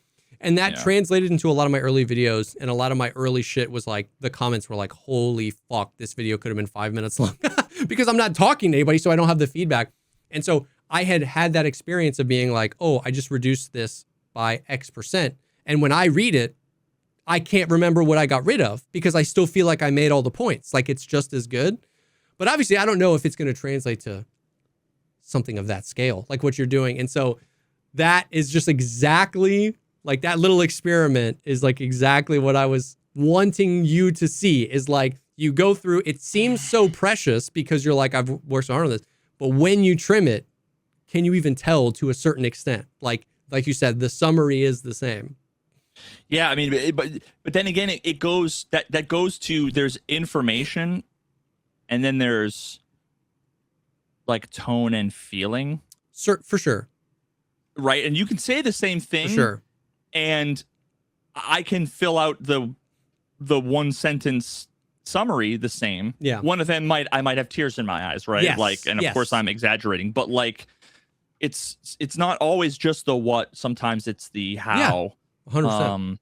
And so now one of the challenges that I am going to run into, in order to do this, it does add kind of a lot of work. Yeah. For a few different reasons, all of which are like self-inflicted. So like a bunch of the things that I've edited that I'm like, I'm sick of having 9 million effects and everything slowing down. So what I do is I'll like render out a chunk of it. The problem is that I made the mistake of baking in the music. So so my project is auditing V5. I had to go back to auditing V2 to where all the clips were with the music so that I could cut it out. Because you can't clip the music. Yes. And I totally get that at a project of that size, why you would do that. Like this is so taxing on my PC to have this every time I move everything by an inch, have to re-render all these effects. I'm just going to render this chunk, put it into a new thing. But now 6 versions later, if you're like, I want to change that. and so what I end up doing is I finish a chunk. Now that chunk is like 98% done. Like it doesn't have captions. It doesn't have like, later on I might discover like an effect or a vibe or like color correction or whatever that I want to do. So what I end up with is that big master clip that's 2 hours long, drop it in, but like cut out a piece here, move a thing, cut out a piece here, move. So now I have to have auditing V2 open from 2 months ago and auditing V5 open. Now, luckily I haven't deleted any clips, but what I have to do is cut that thing and then figure out a way to merge that with this other thing that I've made a bunch of changes, because I don't want to just drag and drop it, because then I'll lose the shit. So I'm like trying to be really, dude. So that's, and then of course I'm running into the normal, like I don't have hard drive space kind of thing where it's like, I want to render a thing, but there's no space. So it's like playing that car moving parking lot game, but there's no open spaces. Because you can't delete the footage because it'll be somewhere fucking in one of the versions. That'll be the source clip and you won't have it. Yeah, so there's that. I mean, we could talk a bunch more. We're gonna be doing, I think, the try to get the Patreon, the podcast Patreon episode. Like we'll maybe try and do it later on this week, and then we still should then do the one next week also, so you'll get a couple back to back. we've just been really busy with a lot of things. But Yeah. there's some more that I want to talk about related to that. I know we're running late here. And at 9 p.m. Eastern is when Silo comes out every week. So I think I'm 2 behind actually. If it just came out 10 minutes ago, I think I haven't seen last week's either. yeah. So I always get excited for that. Yeah. Comes. It's supposed to come out on Fridays, but 9 p.m. Eastern is midnight GMT. 0 GMT. Yeah. So there's that. I am trying to get a ride along with one of my local PDs, which is like, yeah. So there was that. Then there was, Oh my God. I had kind of a few sort of epiphanies with like my conversation with Sergeant Curtis. There's a bunch of conversation in the comments about like some murder thing that I don't remember saying. I don't even know what the quote is. Well, I don't know if people were agreeing with me or disagreeing with me about like some murder rate or like the likelihood of someone getting shot. I honestly don't even remember. Interesting. But had a little bit of an epiphany, and also I discovered Sergeant Curtis. First of all, was on the Theo Vaughn podcast, which I didn't know. Whoa. It's crazy that I reached out to like 1 million people. Okay, none of them fucking responded to me except for Sergeant Curtis. Then I realized like he was on the Theo Vaughn podcast, but also he had an entire episode of Cops, just him. What? And it was the most based episode of Cops that exists. Bro, he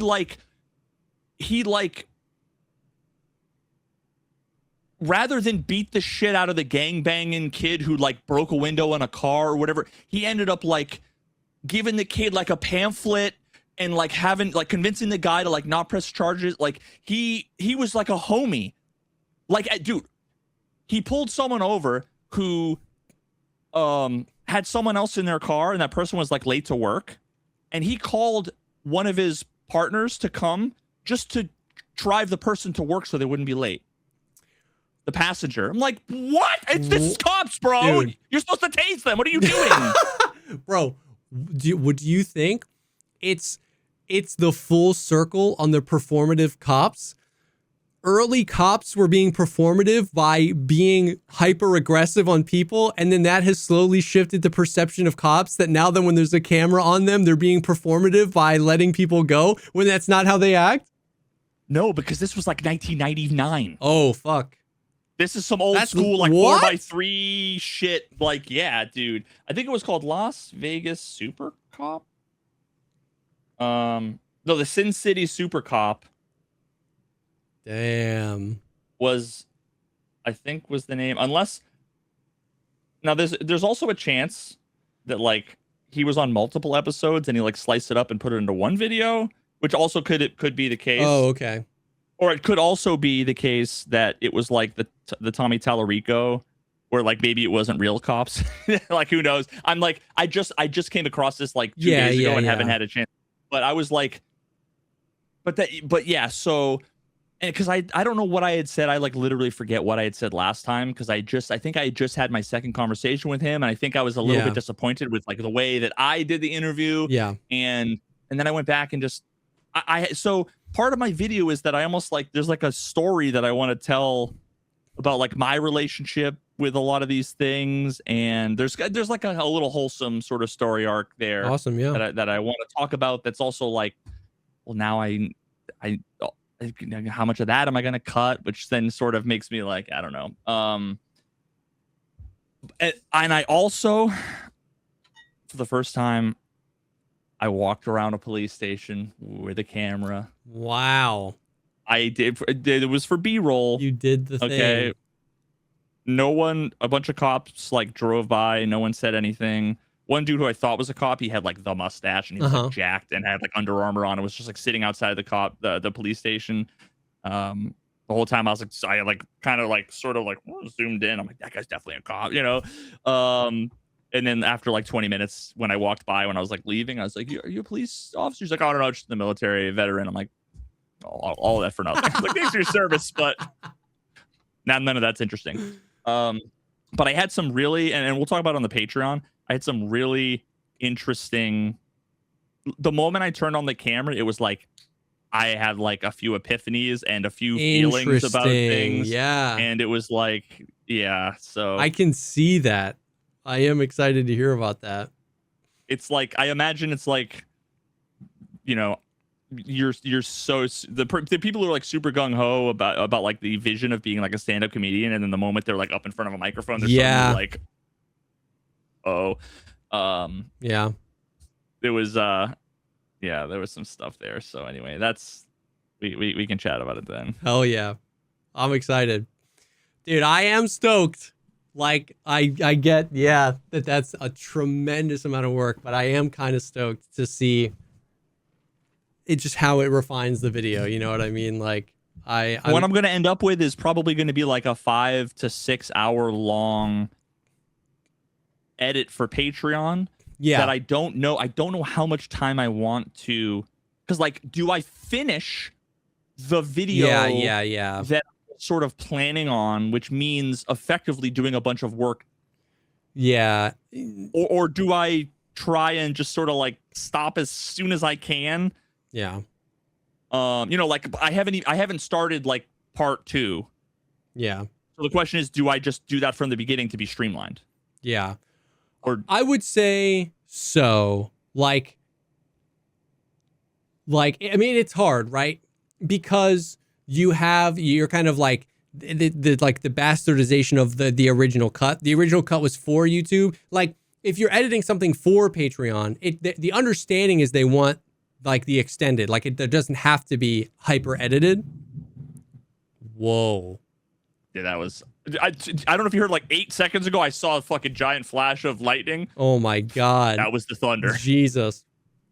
So it's like, it's going to be this mismatch where like you don't want to hyper edit a long version for the Patreon, because the Patreon's not really for like hyper edited. It's for like extended cuts, but the rest of the video is hyper edited because this was originally going to be for YouTube, and then you're changing it. Like, I don't know. I would say streamline it, and then you can always, I feel like it would almost be less work to like edit the parts you haven't edited, streamlined, and then add in extra footage to those for the Patreon, than to edit the whole thing and then streamline it. Like, I feel like that would be a net less work, but I could be crazy.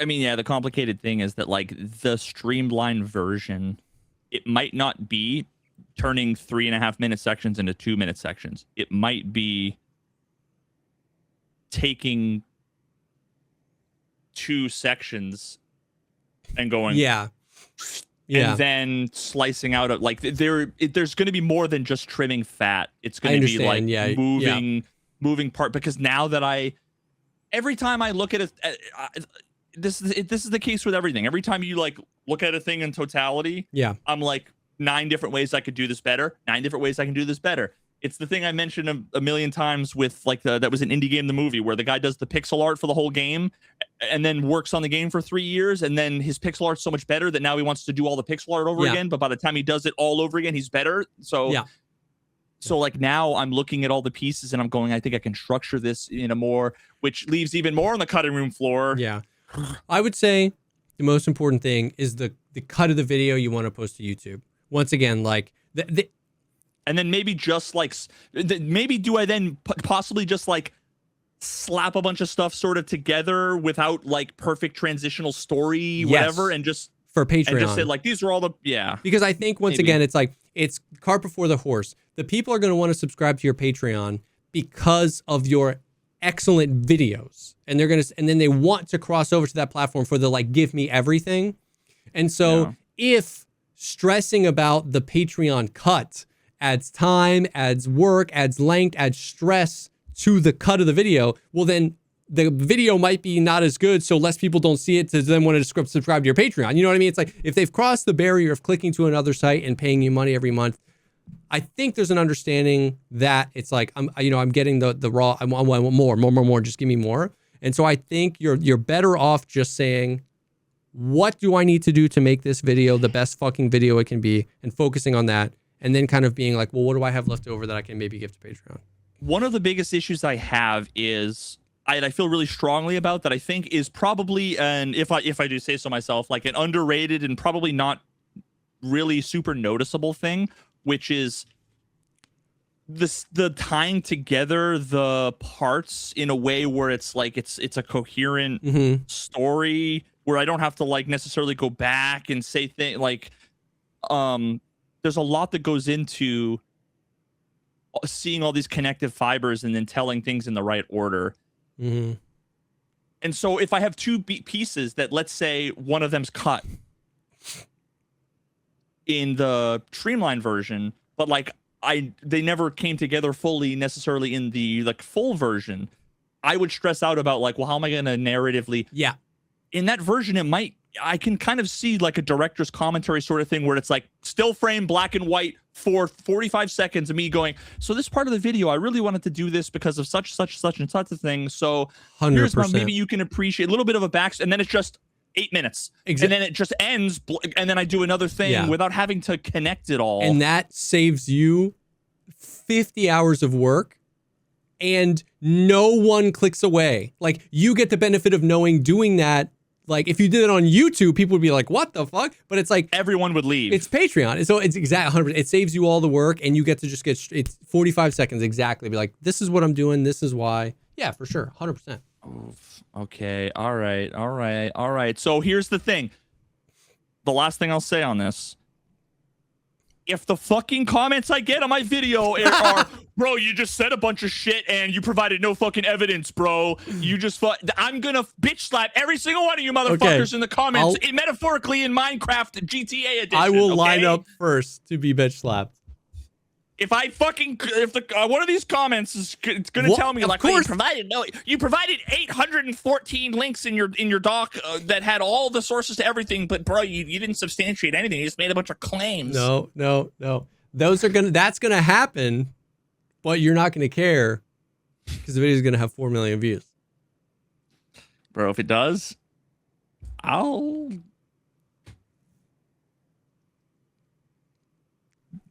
do something cool. I'll do something really cool. Oh, man. Well, hell yeah, brother. Thank you guys for being here. Thank you for listening, enjoying the conversations. I've actually gotten a lot of positive comments recently from people just being like, I really like where the cast is at, where it's like, sometimes it's all gaming, sometimes it's all nothing, sometimes it's a combination of both. But you both just seem like you're talking about what you want to talk about. And I was like, that's how it feels. Like, you know what I mean? The first like 15 comments I saw of the video when I was scrolling today, when I was doing all this thinking, were like, don't ever quit. I love this. I'm like, fuck, dude. Because there's still a part of me, bro, that just expects that it's all the comments. It's left over from 2018 where I just expect every comment to be shitty. Yeah, for sure. So,